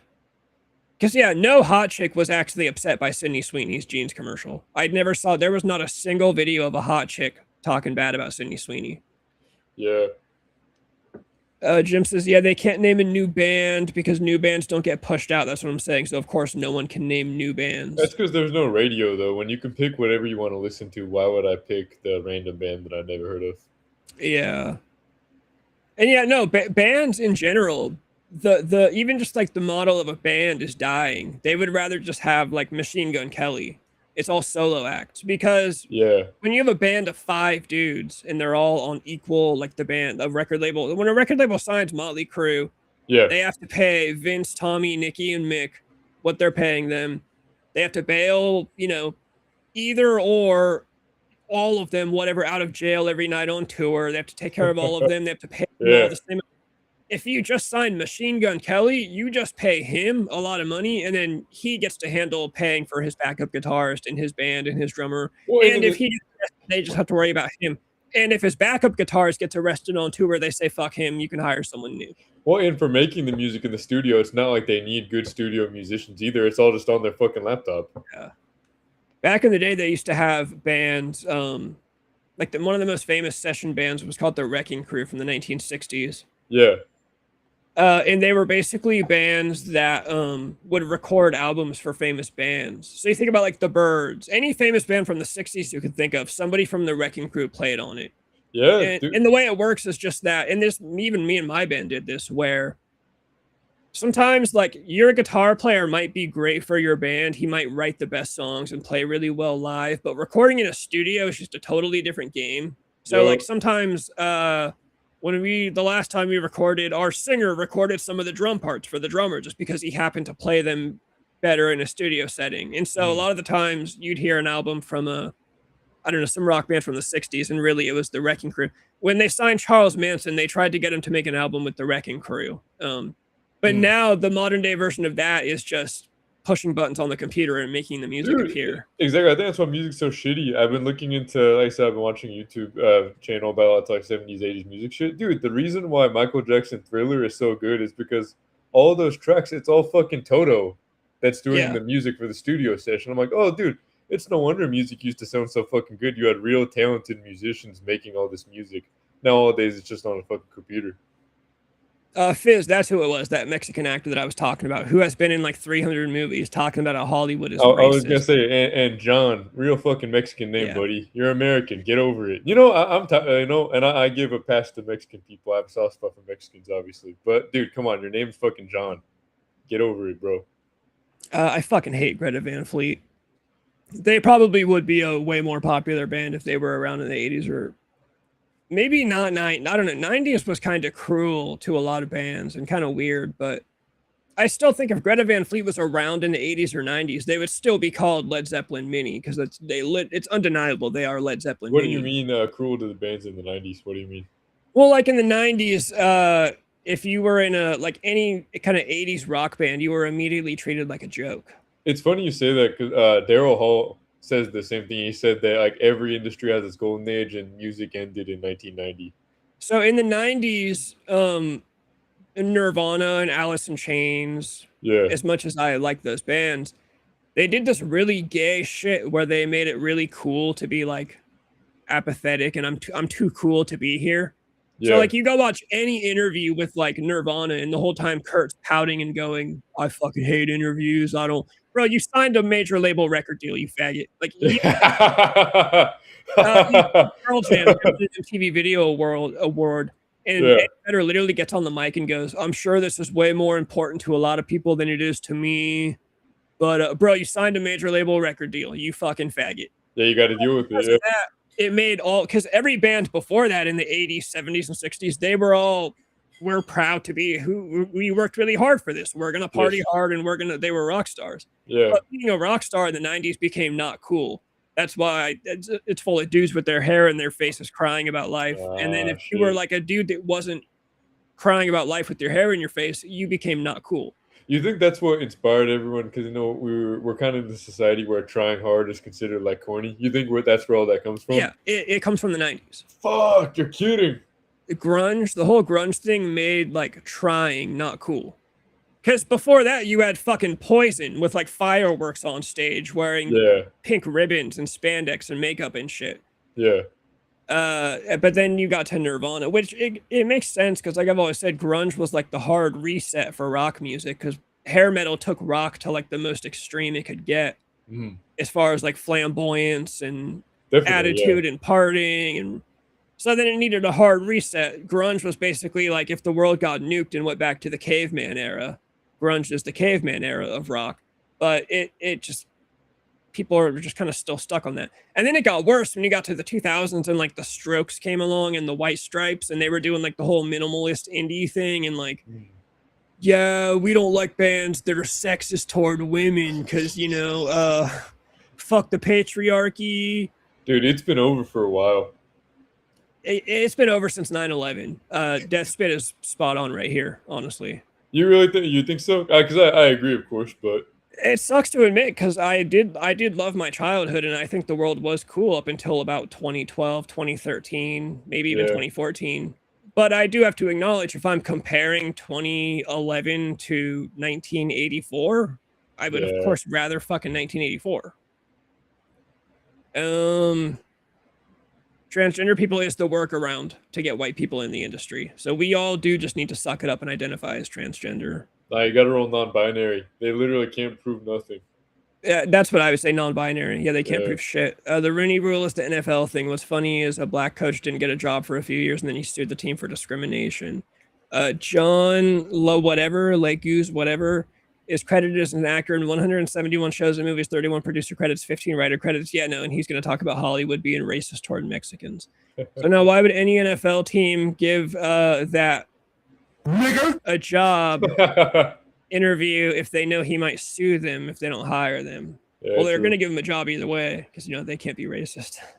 You were behind, so I was just kind of reacting to what you said. So it sort of feels like out of nowhere when you go back. That is probably also true. I'm pretty behind. Also, I don't keep a grocery list on my phone. That's some real shit. Never keep a Fizz, grocery you list. do strike me as the guy that has the grocery list on the refrigerator on one of those magnetic notepads. No, never make a fucking list. You go to the store, you buy your shit, and then you get mad when you realize you forgot shit when you get home. The only way.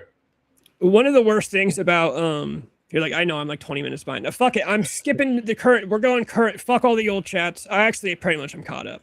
Cobain wanted to be a rock star. Kurt Cobain wanted to be a rock star so bad that Courtney Love talks about him literally writing letters begging record labels to sign his band. So that's what's funny about, as much as I love Nirvana and I was a big Kurt Cobain guy in my early 20s, Kurt Cobain was like a pathetic loser that wrote groveling letters to record labels. I think Courtney Love said he even put like $20 in the fucking envelope and sent it to record labels and shit. $20. Kurt desperately wanted to be a rock star, and then once he got it, he tried to act like he didn't, and it became a look. And Billy Corgan talks about this, how that was the whole thing in the 90s. It was a dream, just like the hair metal guys. He wanted to act too cool for school. I can confirm that the 80s and the 90s is where the you tried, that's gay started. Yeah, I'd say more 90s than 80s. There was a little bit in the 80s with like the new wave and the punk guys that would kind of like make fun of the hair metal guys, but the 90s for sure was like, yeah, you try? I just do a pot all day. Deathspit says, yeah, same. He was around for it. Hold on, I was gonna say something right before Jim called me out on the being 20 minutes behind chat. You said never grocery shopping. Yes. Calamity Jane. There's your reference, Fizz. Another bad thing about me losing her is that she was a good grocery shopper. She always had a list, and we would go into the grocery store and we'd start on aisle 1, and she would sweep through every aisle until we get to the end and we have everything. Sometimes we go grocery shopping for her mom. When we lived in the underground apartment, we had to shop for ourselves. I go to grocery shop and I'm like aisle 1 to aisle 7, aisle 2, back to aisle 7. Fuck, where's that? I need back to aisle 1. Okay, over to aisle 3. Like I get confused and I get angry. But I remember I would go with her and I basically like, I was like a fucking child. I would just like stand, like kind of follow her around and play on my phone for a little bit. Why though? It's because women, that's what women are supposed to do. Women are the ones that are supposed to be shopping. There's a reason all dudes fucking hate going to the grocery store and get all pissed off. It's because we're not made to do that. Yep. Yeah, she was good at that shit. Yeah. She was even good at like we'd go to the thrift store, which I always like going to thrift stores. They've got cool clothes. But I was always bad at like, dude, she'd go into a thrift store for like an hour and just like fucking every rack, blah, blah, blah. And I'd be sitting there like, can we go home? Can we go home? Can we go home? And then it got to the point where like she would just pick out my clothes because she knew what I liked to wear and she knew what I looked good in. So we'd go to the thrift store and I'd be like, can we go home? Can we go home? And could we go home? And then by the time I look up, she's like, here, I found you 2 shirts. Here's a pair of jeans. And I'm like, okay, cool. And then we got to go home finally. She was very motherly, which I think is kind of a trend in my life that a lot of my girlfriends have been kind of motherly to me. That's a good thing, though. You want a woman that's like motherly and nurturing. Yeah, you probably fucked up with Calamity Jane, man. I've always attracted girls. I realized this when I worked at the grocery store, but I've always attracted girls that felt like they need to take care of me. Girls have always seen me as like a sad, because I've always given off a miserable aura. Like I won't even deny that. A miserable aura is fucking crazy, bro. I'm always standing in the back. Jim, thanks for stopping by. Peace, Jim. Jim, I know I keep talking about bringing Day Day on Wednesday or Thursday. I might, if Day Day's down, I might do a stream tomorrow or Thursday. Message me, Jim. You got to respond to me on Instagram, anyways. I sent you a funny message about Casper. Yeah, I've always had a miserable aura. I know this. Even Calamity Jane has told me that I give off a miserable aura, but most girls, I think, saw that and were like, oh, I could be the one. Not even I can fix him, but like I can make him happy. So I remember when I worked at the grocery store, right when I was relapsing, I'd been clean for a few months, and then I got on fentanyl. There was this chick who I was never into at all, but she was really cool. I liked hanging out with her, and she was actually really funny, but I wasn't attracted to her. But she had a crush on me, and one time she finally texted me, and she said something like, I think you just need somebody to like be around and take care of you, and like you should let me do that. Dude, and then I actually very slickly, because at the time I was on fentanyl and she didn't know it, and I pretty slick was like, I said something like, no, you want no part of this, and I won't even let you. Like I kind of put it off like I'm doing you a favor, which I was. Yeah, true, actually, yeah. That was the way, instead of just like flat out rejecting her, that was the way that I was able to put it. But yeah, that was when I realized, I'm like, oh fuck, when I look back at all my girlfriends, a lot of them were like Like they were always really into like taking care of me. It's Like they they want always to take like, care of you. They see you as like a sick dog. yeah, I was like a sick dog basically, and they wanted to nurse me back to health, which I was always fine with. I was gonna say there are definitely worse traits in a woman. I think that's actually one of the better ones. So nothing Yeah, wrong I with got a that. lot of baked goods from girls. Definitely, yeah. Jim says like this is old though. He says you can't blow up without having a Jewish manager. So no, you aren't an underground band. You are a band whose Jewish connections are why you make money. Fizz says on a scale of 1 to 10, how much do you love going to Costco with your wife? Can I choose a negative? Oh, those number? videos are awesome. How much you love going to Costco with your wife? And in front of their wife, they're like, "Can I say 0?" Most men end up with someone that is very similar to their mom. I'd have to disagree with that. I don't know if it'd be most, but shit, I do know that Mom and Calamity Jane like had I don't know how much they hung out. I just remember there'd be like weird moments where like one time they both, when I was working at the gas station, they both came in for some reason. And like both of them would start talking about how like cute I was from or like in mom ways together. I remember that being like, oh, I don't like this thing. Yeah, I don't like that either. Yeah, like I don't know if I like this. I remember one time when I was dating that chick Carly. Yeah. And I don't think mom ever really particularly liked her. Mom probably just dealt with her more so. But I got home from school one day and like Carly was sitting in the house talking to mom, and I was like, I don't like that, you guys. Don't do that. It was kind of weird, yeah. With Calamity Jane, it was, I guess, more expected just because I was like, oh, I'm going to be with this chick forever. So you should I was going to say, yeah, when you were with her for a lot longer, like it was a serious girlfriend, not a high school chick. Yeah. High school girlfriend, I should say. But there's no way I would sit around for that if it takes 2 hours to get ready bullshit. Yeah, girls will do shit like that too. Like they'll take 2 hours to get ready, and it's like, bro, we're going to Safeway. I'm going to Red Robin. Yeah. Like what? Who's going to be at Safeway or Red Robin that you need to be getting ready for this for? Our sister is like that. But then what's funny about it, and I hate to say it because it's one of those things that your girlfriend does it and you complain about it until she dumps you. Oh, don't get me started, bro. Because it's like, oh, you start complaining about your girlfriend taking too long to get ready, but then you're like, oh, but I do like that my girlfriend puts on makeup for me still. Because some girlfriends, after like 6 months, they just start farting in front of you nonstop, and it's like, can you at least try to be hot again? Like, I understand that after some time, like, yeah, we're gonna start eating cookies in bed because you get comfortable with each other, but can you not just shit? Can you not shit your pants in front of me on a daily basis, please? Like, I would like to still be attracted to you. There's a lot of that shit that's annoying in the relationship, but once you guys break up, it's like, oh fuck, was that really that bad? Yeah. There's a lot of shit like that.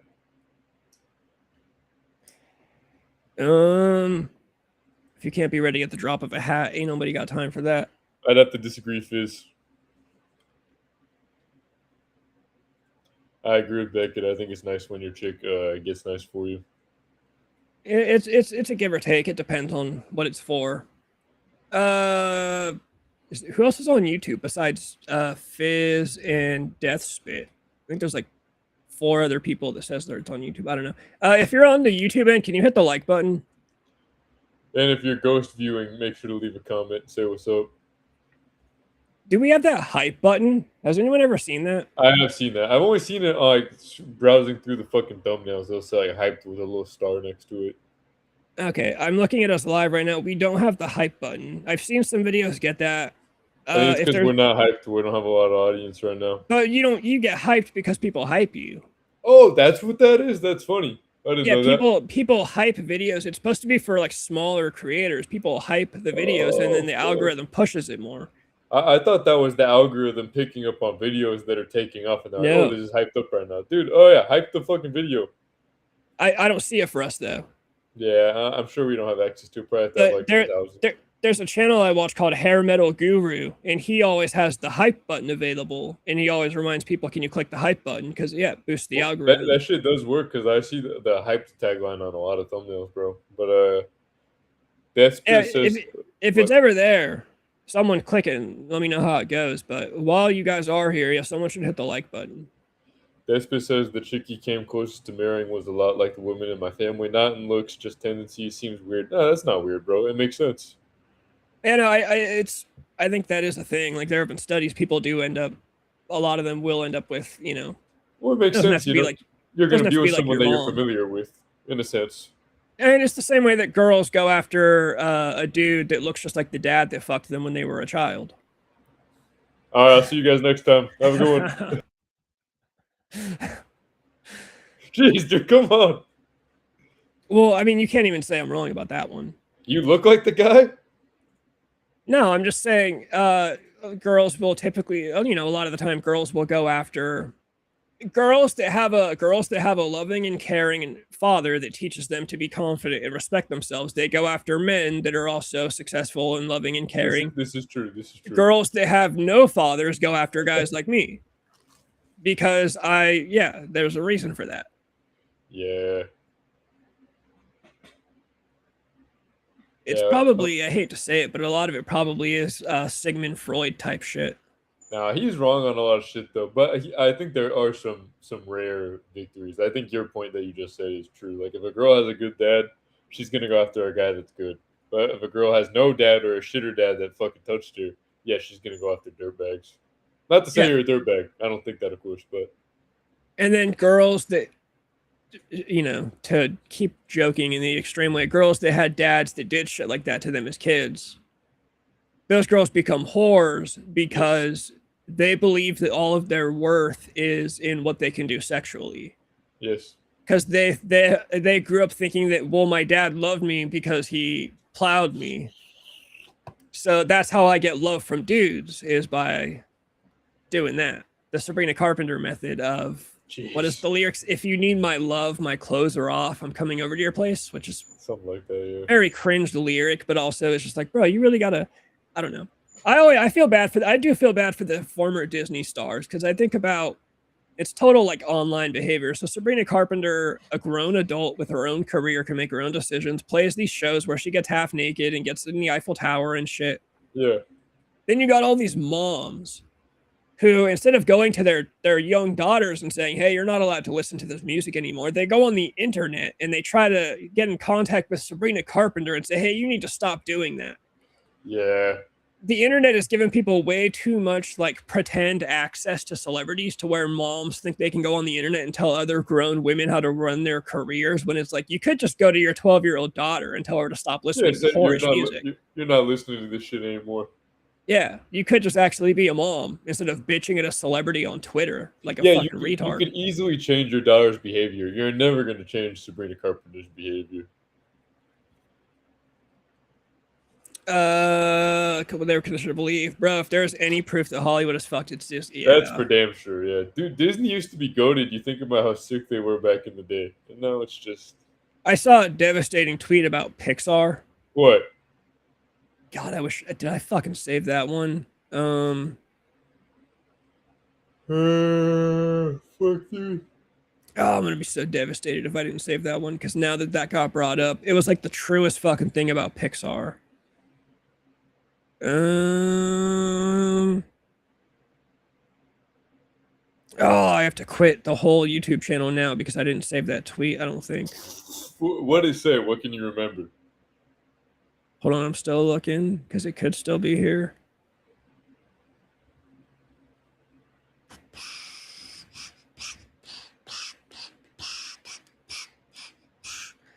God, it was just something about how like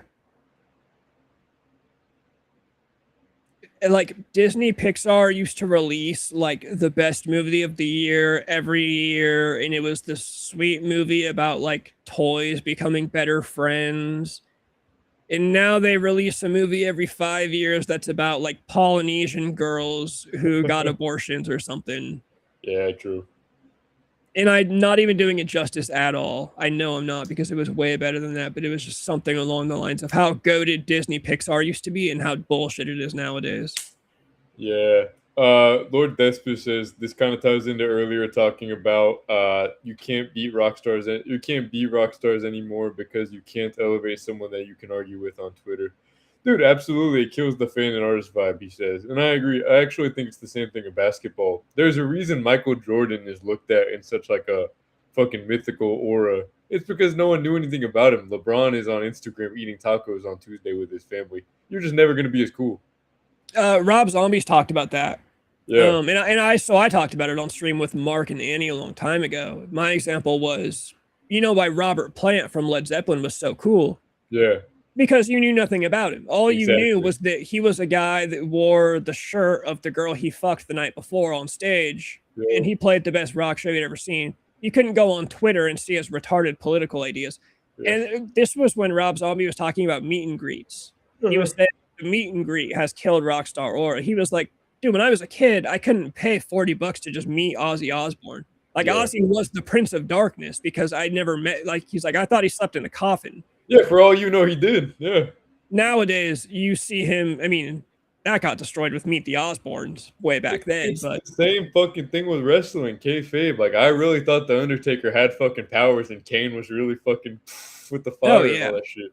But, dude, you grow up now and all the wrestlers are fucking backstage or, you know, behind the, whatever they call the WWE on whatever they call the show. No one has any aura because we all know too much about them. God, I'm so pissed I didn't save that Pixar tweet. Have you seen all this stuff about Liv Morgan? No, what?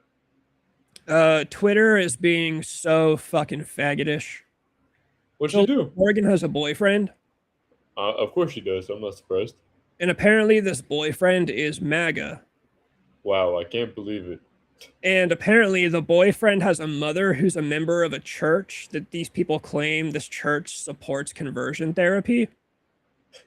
So because of this, people on Twitter they're mad. Liv Morgan needs to be fired from WWE. She's now a Nazi. She's now a racist. And I'm not even exaggerating. These are things people are calling her. That's a crazy extension. Her boyfriend's mom. Not her boyfriend, the boyfriend's mom. Yeah. Her boyfriend follows Donald Trump on Instagram. So they're mad at her for that too. People are now editing pictures. Like, look at this. Like, hold on. Here's the thread, bro. This is the fucking state of the world nowadays. Dog, come on. Here's a thread exposing Liv Morgan for marrying, even though she's not married, a MAGA clown and becoming a clown herself. So this is Liv Morgan's boyfriend, Landon Hardwick. Most of her fans are unaware of this guy because she basically ignores his existence on social media. But if you go to his Instagram page, it's full of pictures and videos of them and her. That's because she's keeping kayfabe alive. Yeah, I was gonna say she's kayfabing, and she also doesn't have to do all that. She's allowed to have a private life if she wanted to. But I guarantee you, this person's not even a wrestling fan. Yeah, facts. So, his most recent photo dump includes pictures and videos of him and Liv, and then her real name, Gianna. If you looked only at Liv's posts, you wouldn't know that she had a boyfriend at all because this person's not a wrestling fan and doesn't understand kayfabe. Yeah. This person says, I don't know exactly when they started. Okay, this person's just going on about their relationship, which is super weird. Who cares? Is it a boy or a girl making these posts? Like, is this account a boy or a girl? I would assume it's a girl. Interesting. Someone says also the first post of hers that he ever liked in March when Liv made those racist comments towards Stephanie Vacure, that Mexican wrestler that she had a feud with. So apparently Liv was racist, probably in a wrestling promo that this person also didn't know was a promo. Yeah, I'm shocked this is a girl. Apparently Liv Morgan said she grew up in a flea-infested mud hut. So she was probably cutting a promo on Monday Night Raw. Actually sounds like a good promo. Yeah. Anyway, this relationship appears to be moving at lightning fast speed because Liv has been flashing what looks like an engagement ring, even though she's probably just wearing a ring. Yeah. Well, or she's in her 30s and she wants to get fucking married. Who cares? It's none of our business. So here we go. The boyfriend comes from a MAGA family. His dad, Kirk Hardwick, is MAGA. And it's clear that the apple did not fall far from the tree because Landon has showed his love for both Trump and Charlie Kirk on Instagram. Charlie Kirk. So because Liv Morgan's boyfriend follows Trump and Charlie Kirk on Instagram, the boyfriend also liked a post about voting for Trump and voting against abortion. So Liv Morgan should be canceled for this. And I'm just going to leave this here because I know I'm going to receive comments from idiots. Abortions are up until birth are not a thing.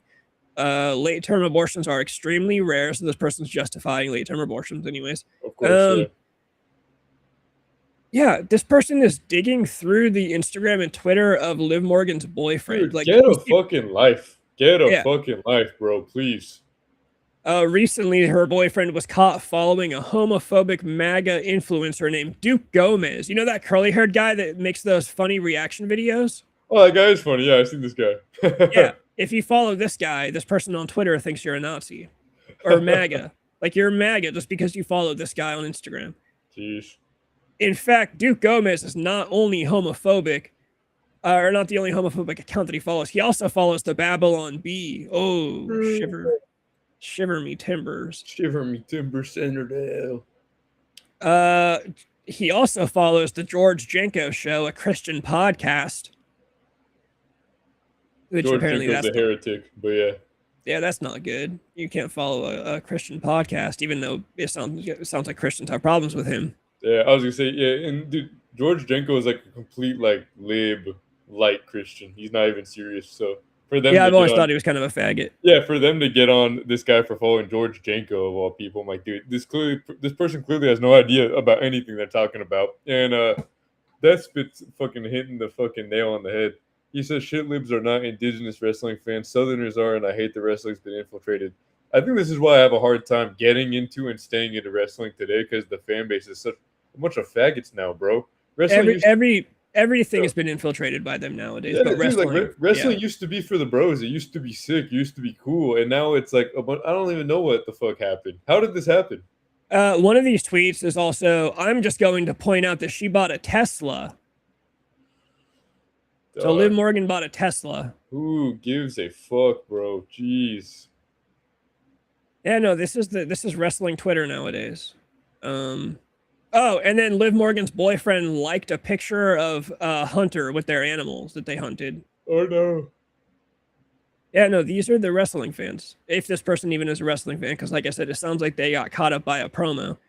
Yeah. Well, also, Liv Morgan is following anti-vaccine MAGA rapist Russell Brand on Instagram. Isn't that guy an actor? Yeah, he's a fucking actor. Yeah, who cares? He was an actor back in the early 2000s and a comedian, and he had the rock star thing going on, and now he got caught up with some Me Too accusations, probably because he fucked a bunch of whores, and now they want to get money. Yeah, definitely, yeah. But no, like, this person's not a wrestling fan. They clearly don't understand kayfabe at all. She doesn't post him, but he posts her. Like, that's a dunk on her or something. Who gives a fuck? I, like, actually want these people to, like, not, like, I don't know. I need to tone it down on YouTube, but, like, I don't want these people to exist anymore. I'm at that point where I go on Twitter and I see people tweeting, here's a thread about why Liv Morgan is a MAGA Nazi. And I'm like, I wish you just were not on Earth. Yeah. It would just be such a better play. Like, these people are what ruined, like, when I think about American pop culture that I loved and, like, rock and roll, and like, these people are what ruined it. Like, I used to love watching wrestling, and these people ruin it. Like, this is why wrestling is faggotish nowadays. This is why music is faggoty nowadays. This is why every movie games, bro. They even ruined games. That's why I always laugh. 20 years ago, these liberals would make fun of people who like wrestling or make fun of people who like games. But now they completely lied about how dumb we are. They've came in and stolen our hobbies that were supposed to be for us, and we're supposed to be stupid. But now they've come in and taken everything away. Yeah. No, these are literally the people that ruined America. Yeah. Like, ruined the fucking world. I think the comedian I was talking about earlier that wanted to become an actor and a writer, his name is Tyler Fisher, by the way. Yeah, these are the people that made it so that people like Tyler Fisher grew up loving TV and movies and sitcoms and comedy, and that's what he wanted to do with his life. And then he hit 21 and it was, oh, no more. We can't have you anymore. It's these people's fault, because these people will throw a fit on Twitter, and the Hollywood studios, for some reason, don't want to upset a few people on Twitter, which I've never really understood that either. Like, I don't think most normal people are like that in the real world. I agree, yeah. I was going to say, very rarely do I have real world experiences like that. But the screen, man, it gives people a different attitude. Yeah, but Hollywood really caters to these people on the internet. David Hasselhoff all fucked up eating a burger while his daughter records him and posts it online. Alec Baldwin needs to be in fucking jail. Oh yeah, Alec Baldwin killed that chick on a movie set. Oh, dude, that's one of the weirder cases of all time. There's even like a story about how they were having beef off and on all day. Like on the set, like they were getting into fights all day, and he was in a bad mood. And that's bad, dude. Think about how many women you've met in your life that are not married but wear a ring. Yeah, but Calamity Jane wore a ring finger or a finger on her married ring. You know what I'm trying A to say? finger on her married ring. How'd she do that, bro? Is it like the skin and she slides it on, or what? Yeah, girls do that shit. And with her, it wasn't even to like stave off dudes. It was just because she was like, it's the finger that it fits on. She just, yeah, I put on a ring one day and I liked how it fit. She also had another ring on another hand on another finger. So yeah, Liv Morgan having a finger, God, a ring on a particular finger, you know, I'm not too concerned about. A finger on a fucking ring. Can't imagine how miserable you need to be to act like these liberal fuckbags. Wrestling used to be like my other sport, or any other sport. The bros get together to watch and bring their chicks. The guys hang out drinking beer, and the girls sit around drinking wine and bitching about how dumb wrestling is. Yes. Yeah, you go back and watch footage from like WCW in 1999. And it's just like white dudes with buzz cuts and extra large t-shirts going as the camera pans by them, and they're like throwing beer around, and they're like, oh yeah, even though they're hella skinny. Like that's what it used to be. And now it's just dudes who are like, Liv Morgan's boyfriend follows Russell Brand on Instagram, so she needs to like kill herself. Oh fuck, dude. Liberals are so puritanical and don't see it. I don't even know if they don't see it. I mean, I think they see know, it. They know. They just deny it because their whole thing is just playing good guy. Yep. Yeah, well, I don't. They know it, but they think that if they think that if you disagree with them, that you deserve to be in jail, bro. Like that Womp Tomp guy had a great fucking video today. He said that like a lot of women genuinely think that if you're racist, you should. I had that video. It's a great video, and he's absolutely right. Like women will dead ass look you in the fucking face and say, "Oh, if you're racist, you should be in jail and lose your job." Okay, I don't have the video, but I know where to find it because I saw that earlier this morning too. Great video, dude. He's absolutely spot on. Well, and he also talked about how, he says men LARP hierarchy, and then but women actually do it. Hold on, here we go. Men LARP hierarchy, but deep down love equality. Women LARP equality, but deep down love hierarchy. Like, which gender is which? Man, Taylor's such a piece of shit. But aren't we all? We're all the same. But Taylor's such a piece of shit. Guys will spend 4 weeks in a trench, a hole in the dirt, trying to put bullets in the faces of other guys when they come out of the trench over there. And then for Christmas, take a break and send each other gift baskets. Women will get you a gift basket while fantasizing about shooting you in the face. Guys will be racist, but then have a beer with anybody. That's my favorite part. What? Guys, it's funny how like you talk to like Jim. Yeah. Bro, like Jim's like nice and funny, and I'm sure Jim would like hang out with a black dude if the black dude was cool. I don't think Jim would have a problem. Yeah. Yep. Women think if you're racist, you should be put in jail. Men will talk about brutal dating standards because they're lamenting that some dudes don't get love. Women say everybody deserves love and then treat sub-5s as if they're not people. Men will talk about how some people are better, but then insist every baby deserves to live. Women will talk about how all people are equal, but if the baby's inconvenient, throw it in the trash. And the reason is because men consciously impose hierarchy. Women embody it. Self-governance is a male idea. All women are authoritarians by nature. Men LARP. Bars. Great video. I completely agree with him.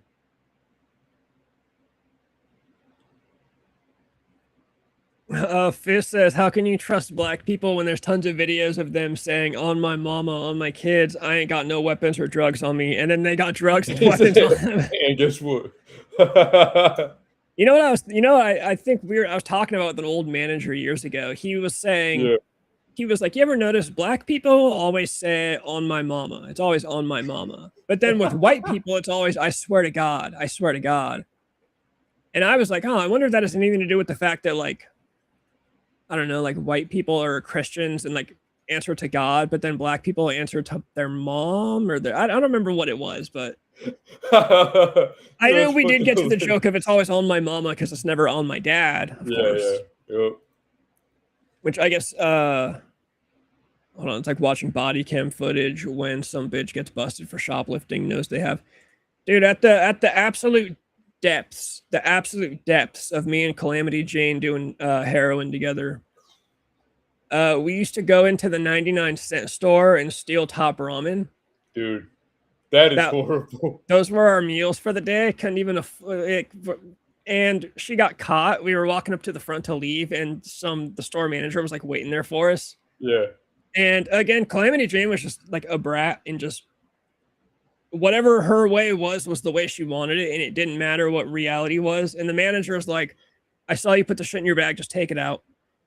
And she's like, I don't have anything. And at this point, I was like, bro, give her the fucking top. It's top ramen, bro. And dude, this went on for like 3 minutes. Like, I'm like, dude, they're gonna call the cops. And she's like, no, this bitch can't take any. And she's starting to cuss, and she's like causing a scene. And I'm like, bro, people, give her the fucking top ramen. Like, now it's me and the manager against my girlfriend. I'm like, bro, give her the top ramen.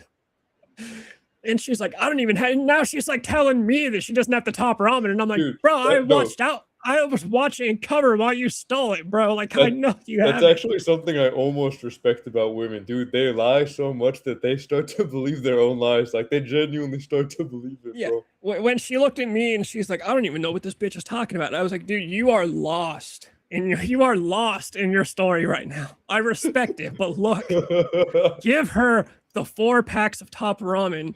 Okay, we don't need them that bad. Yeah, they probably were like the 35-cent ones you get from the 99-cent store. Fucking work there too, or is it a different one? No, this was totally different. Oh, gotcha. Okay. I worked at the Dollar Tree in our hometown. This was at a 99-cent store, like 2 hours away. Oh, and fucking like Lodi or some shit. It was in Lodi, yeah. Oh, jeez, that sounds like hell. That was also, I don't remember. I think we were living at the dealer's house by that point. I can't remember. We went from the car to the dealer's house to like just a whole ass separate apartment that we got with someone. I feel really bad for that guy because we left that guy high and dry on rent. Oh, really? You just did? Oh God. We got this apartment. Her coworker moved out and was like, do you guys want my apartment? It comes along with this guy. I forget the guy's name. He was a fat nerd. I think worked for like some business company. Really nice guy. Totally normal. Had no idea that we were doing drugs. Knew that she was a stripper, but but yeah, that one day I called Calamity Jane's mom and was like, hey, we got to move back home. Like, we're doing drugs and shit. Yeah. So the next day I had to show. Yeah, we left, and so the guy was texting Calamity Jane's mom and was like, well, damn, with them literally just moving out tomorrow, we were never signed a lease, so we weren't obligated to stay there. You don't have to do anything, yeah. Yeah, it was just on our word, and he was like, I'm like literally fucked for rent. And Calamity Jane's mom was hella funny. She was like, well, no, it was Calamity Jane's mom's boyfriend at the time, who I also credit a lot with helping me get clean because he was really cool at this time. He was also like a former addict. Yeah. Calamity Jane's mom is like, damn, this guy's telling me he's like really fucked on rent, and now I feel bad because it's like my daughter and her boyfriend that did this to him. And her boyfriend is like, who gives a fuck about that guy? We don't know that guy. Fuck him. He can go find his own rent. Just like something crazy like. Yeah, it's true though. He shouldn't have done that. You know, you can't trust people. He should have made you guys sign a lease if he feels bad. Especially when it's like, yeah, bro, it's a stripper and her boyfriend. Like, bro, we should have been signing a fucking lease. Yeah, what do you expect? Yeah, and then I had to go like look at the guy the next day because we went to clean out our room in the apartment. I was gonna say, how was it interacting with them, moving out all your shit? We were just like, my bad. Oh, it was terrible. It was terrible. I walked up and I was just like, hey, man.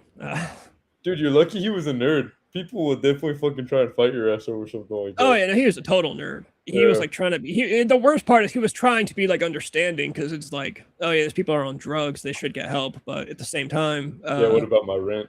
Yeah, I'm fucked on rent. Yeah, I wonder what happened to that guy. Maybe he ended up on drugs too. I would hope so. I would imagine. He can sue me for it. You can't get blood from a stone. Yeah, fucking I also forgot about Calamity Jane's mom's old boyfriend. I wonder what that guy's up to nowadays. You said Calamity Jane's mom was hot? Yeah, she was hot. I was not aware of that. That's hilarious. Yeah, she was hot. And she looked like exactly what Calamity Jane will probably grow up to turn into. Oh, that's tough. That's tough, like one of those cases, like they totally look the same. Calamity Jane definitely got like the better end of the genes from.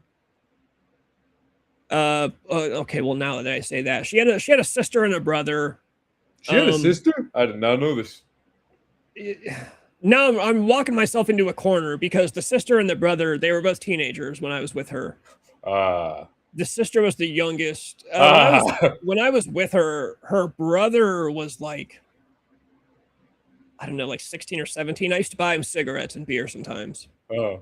And then her sister was probably like, oh no, dude. Like 14, 15? Probably like 14. You're lying. You're fucking lying. She's probably fucking 12. No, she was not 12 because she started, I think she was in high school when I was with her. Because I remember one day we had to like take her to school, and it was high school. And I remember like talking to her about her siblings were both always cool. Her brother was a weird guy, but he was really cool. Her sister was also really cool. She was just kind of a shy, artsy fartsy girl. They used to get in like horrendous fights. Her and her. I remember sitting there. Yeah. And Calamity Jane was always like a clean freak. And she went to use the bathroom in the hall. And I hear her open the door and she's all, who threw a paper plate away in the bathroom garbage? And I'm like, oh no. Because That's not even that bad. And her sister opens her door, her like 14-year-old sister, and she's like, yeah, that was me. Calamity Jane's like, anything from the kitchen goes in the kitchen trash. Or why? Like, and dude, this fight went on for like 30 minutes to the point that they're like, "You're a fucking bitch. You're a fucking whore. You're throwing your paper plates in the." And her sister's just like, "Bro, it's a fucking paper plate in the trash. Who gives a fuck?" And I'm sitting in her room and I'm like, God, I know as soon as this fight's over, I'm gonna have to hear all about it. And sure enough, she comes back to the room and she's like, my sister's a bitch. And she's I'm like, after you already just heard the whole fucking fight. After I heard the whole thing from her room with the door closed and they're just screaming at each other in the hall about where the trash goes. And they would just fight I'd imagine that's what sisters do. Yeah, it's true. That is what sisters do. I think her little sister's married now too.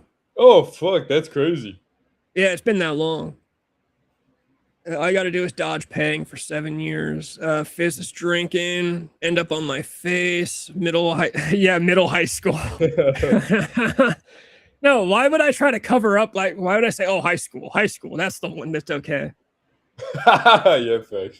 No, so we weren't junkies at this time yet. But also, you can be a junkie and be a clean freak. Junkies are capable of being clean freaks. They're often not, but they're capable. Meth addicts get the reputation of clean freaks, but they're not actually. Meth addicts I learned this from my old friend Jamie, rest in peace, who was a tweaker for a time. And he told me this. He was like, people think about meth addicts and they think they're always clean and shit, but they're not. They're just vacuuming the same corner of the room 100 times because they're tweaking. And I remember sitting and thinking about like, oh, that's probably fucking true. And I remember I used to watch him do shit. He would like get the duster at Austin's apartment and just like dust the same spot on the back of the TV for like 20 minutes. What the fuck? So yeah, tweakers for some reason get like the clean freak reputation, but no, they just clean the same corner of the room because they're tweaking out on that. Yeah. But yeah, Calamity Jane was a clean freak because her life was a fucking disaster, and it was definitely like a psychological control thing. I remember talking to her about that. I was like, oh, you're one of those people, and I remember literally saying this, your life is a mess, so you think if your room is clean, everything is clean. She was like, oh, that makes a lot of sense. Fizz, we're never coming over to hang out with you. Yeah, Fizz, I don't even live in the country, bro. I live in Mexico. I mean, you might as well with how far you live. Yeah. Fizz, I don't even like hang out with the few friends I do have. I don't even hang out with my own fucking brother. Yeah, well, we don't live close together. Yeah, I know. I'm joking. You know what I was thinking about earlier? You know how cool it'd be if we were like Andrew and Tristan Tate? You know what I was thinking? I watched that interview. There's after Andrew Tate got arrested this recent time. Yeah. Someone released an interview with him, and apparently they had this saved. And Andrew Tate said, "Post this if I get arrested ever again." So I was watching it because I'm always so curious about those fucking dudes. They're so crazy to me. Yeah. And I was just sitting and I was thinking, the one thing I actually do really like about them is like the brother aspect between them. Facts. They have each other's backs. They're brothers. And they live together. Andrew Tate said he was like, bro, and this is how me and my friends used to be back when I actually like had friends that I liked. And we were still friends. He was like, dude, we're the type of brothers that if we're like at a club or a bar and Tristan is like pissing somebody off and he comes to me and he's like, I'm going to hit that guy. He's like, bro, I'll be like, dude, do not fucking hit that guy. Don't hit that guy. And then he goes, but as soon as Tristan hits that guy, bro, I'm fucking hitting that guy. Like, even if he's totally against the fight, I remember I got into an argument with some dude in the comment section in that 70s show. After this, we can get off. I realized it's 8. Yeah. There's an episode where Jackie makes out with her boss at the cheese shop, cheating on Kelso. Yeah. So Kelso goes to fight the guy, and he brings Hyde with him and Donna. And Kelso goes to fight the guy, and it turns out the guy's a black belt. Uh-huh. And when that becomes apparent that Kelso's going to get his ass whooped, Hyde sits there and laughs. And I was like, oh, that's a dirtbag move. If that was my friend, I'm not standing by and watching my friend get beat up. Yep, exactly. And then somebody got in the comments and said, well, Kelso started the fight. And I said, well, first of all, no, Kelso, the guy kissed Kelso's girlfriend. That's starting the fight. But and then I said, honestly, and even if it doesn't, bro, back when I was buddies with my buddies, like Laban, bro, if Laban like raped a fucking chick and then the girl's boyfriend came to fuck him up, I'm fucking that dude up. Facts. That's how I always was. Like, if my friend like does something really fucked up to you and you go to hit my friend, I'm hitting you. I'll deal with my friend later and exactly. be like, dude, you know, I have a story just like that. Fucking me and my buddies went to Vegas one time, and we went to a strip club, and we got like the VIP package where they come and pick you up on the bus from your hotel and all that shit. And after we're done at the strip club, our bus driver is completely fucking dogging us, acting like he doesn't know who we are. He won't give us a ride back, and so we're just waiting for him to finally pick us up. And this group ahead of us cuts us, and my friend, who will not be named, but his name starts with a K, he goes up and he's standing right behind this chick, this little black chick at the front of the bus, and this giant fucking Indian guy, like at least like 6'5", huge motherfucker. He starts like charging at Kaisei because he thinks that Kaisei is trying to like grope his chick or something like that. So I run from the fucking exit of the strip club to go fucking fight this giant Indian guy before Kaisei backed off, and the guy was like, "Oh, misunderstanding." And all my buddies were like, "Wow, you're really gonna back?" I think I said his name, whatever. You said I'm not gonna say his name, and then said his name twice. Yeah, my bad. You're like, "Wow, you're really gonna go fucking fight that Indian guy?" I'm like, "Dude, well, you're not gonna go fight the Indian guy if he's about to go fucking mess your buddy up? No, I don't care what your buddy does. You have to go back him up." Yeah. There's no scenario that you can just like, I'm not sitting and watching my friend, even if we're both going to lose. Yeah, I don't care if I get my fucking ass whipped. I'm not going to let my buddy get sucker punched. That's crazy. I'm just not going to watch my friend get beat up. Or I'm not going to watch my friend get into a fight, even if he like is going to win and clearly has it. Like, even if he clearly has it, I'm still going to stand really close and be like, do you need me? Do you need me? Do you like, dude, I'm going to fucking stomp the guy out with him then. You know, you win and you lose. That's how it goes. Yeah, no, I'll never get. And some dudes in the comments that I got into that argument with, they were trying to be all tough, and one of them tried to say like, "No, we're old school. We let our buddies run a fair one," is what they said. No, you don't. The fuck? I was like, I don't give a fuck. I was like, dude, I'll pick up a rock off the ground and throw it at your dick, you faggot. I don't care. I remember when I met this kid Johnny. Johnny used to show up to fights with a baseball bat. That's where I learned it from when I showed up to fight Anthony Severa with a baseball bat. Johnny was like, dudes really like to LARP and cosplay about like fighting fair and respect and, oh, don't kick a dude in the balls. And then Johnny's like, I don't give a fuck, dude. If I walk away and you don't, like, I won. He's like, dude, if I hit you with a baseball bat and like you're on the ground crying about it, like when you're, oh, this guy lost respect. He didn't fight fair. Who cares? Oh, fuck you. I'll hate you guys that are saying that shit with this bat too. Yeah, facts. I completely agree. Yeah. No, bro, I'll pick up a fucking rock. Like, I'll grab your fucking balls until you can't breathe anymore. Like, I don't care. That's not going to be my first option. But if it comes to the point where, like, I need to grab a cheap shot like that, dude, I'm walking away from it. Yep, exactly. You know, like, I'm not the one who's not going to walk away from it. Number one way of dealing with a big dude, kick the fuck out of their knees. Bro, kick the fuck out of their balls. Or if they're 6'5", maybe you could just drop a little bit and land a good square punch right on the balls. Yeah, Fist, do you need me to tag in? Like, as your friend just whooping ass, do you need me to tag in? Not the biggest dude, so I can't withstand an extended conflict with a big guy. So when the fight starts, it's no holds barred. Exactly. You're going to get your ass whooped, or you're going to fucking walk away as the winner. You got to win. Yeah. Well, it just comes down to being honest. And yeah, like you said, you're not the biggest dude. I'm not the biggest dude either. So, like, yeah, if I see a rock on the ground, I'm going to pick up a fucking rock. Like, I don't have Hulk Hogan arms. What am I going to do? Yep. That's why I don't get in fights. The best way to avoid a fight is not to be there. That is also true. Yeah, if you can avoid fighting, it's the way to go. But yeah, if your buddy or your brother's getting fucked up, you gotta hop in.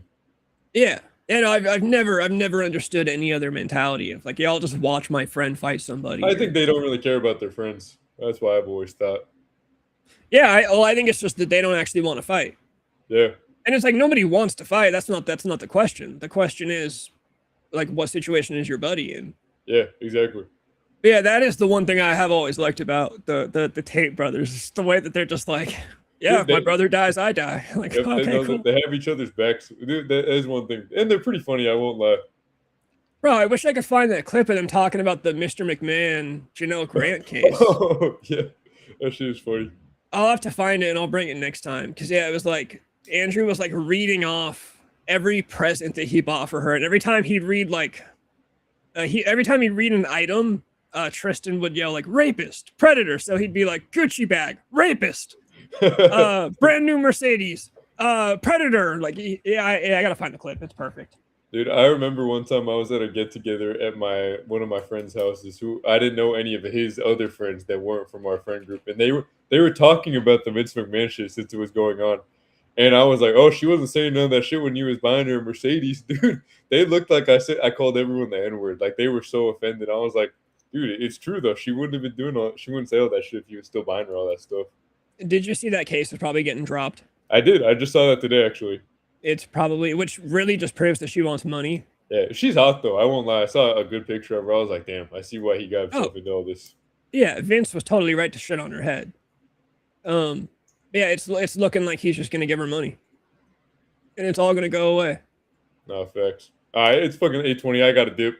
Yeah, I'm getting out of here. I'm gonna hit the outro. Sure. Thanks Fizz. Thanks Deathspit for hanging around the longest. Anyone else, hit the fucking like button. We'll be back soon. And we're all here today to groove and have a beautiful time together, and that it's only the beginning.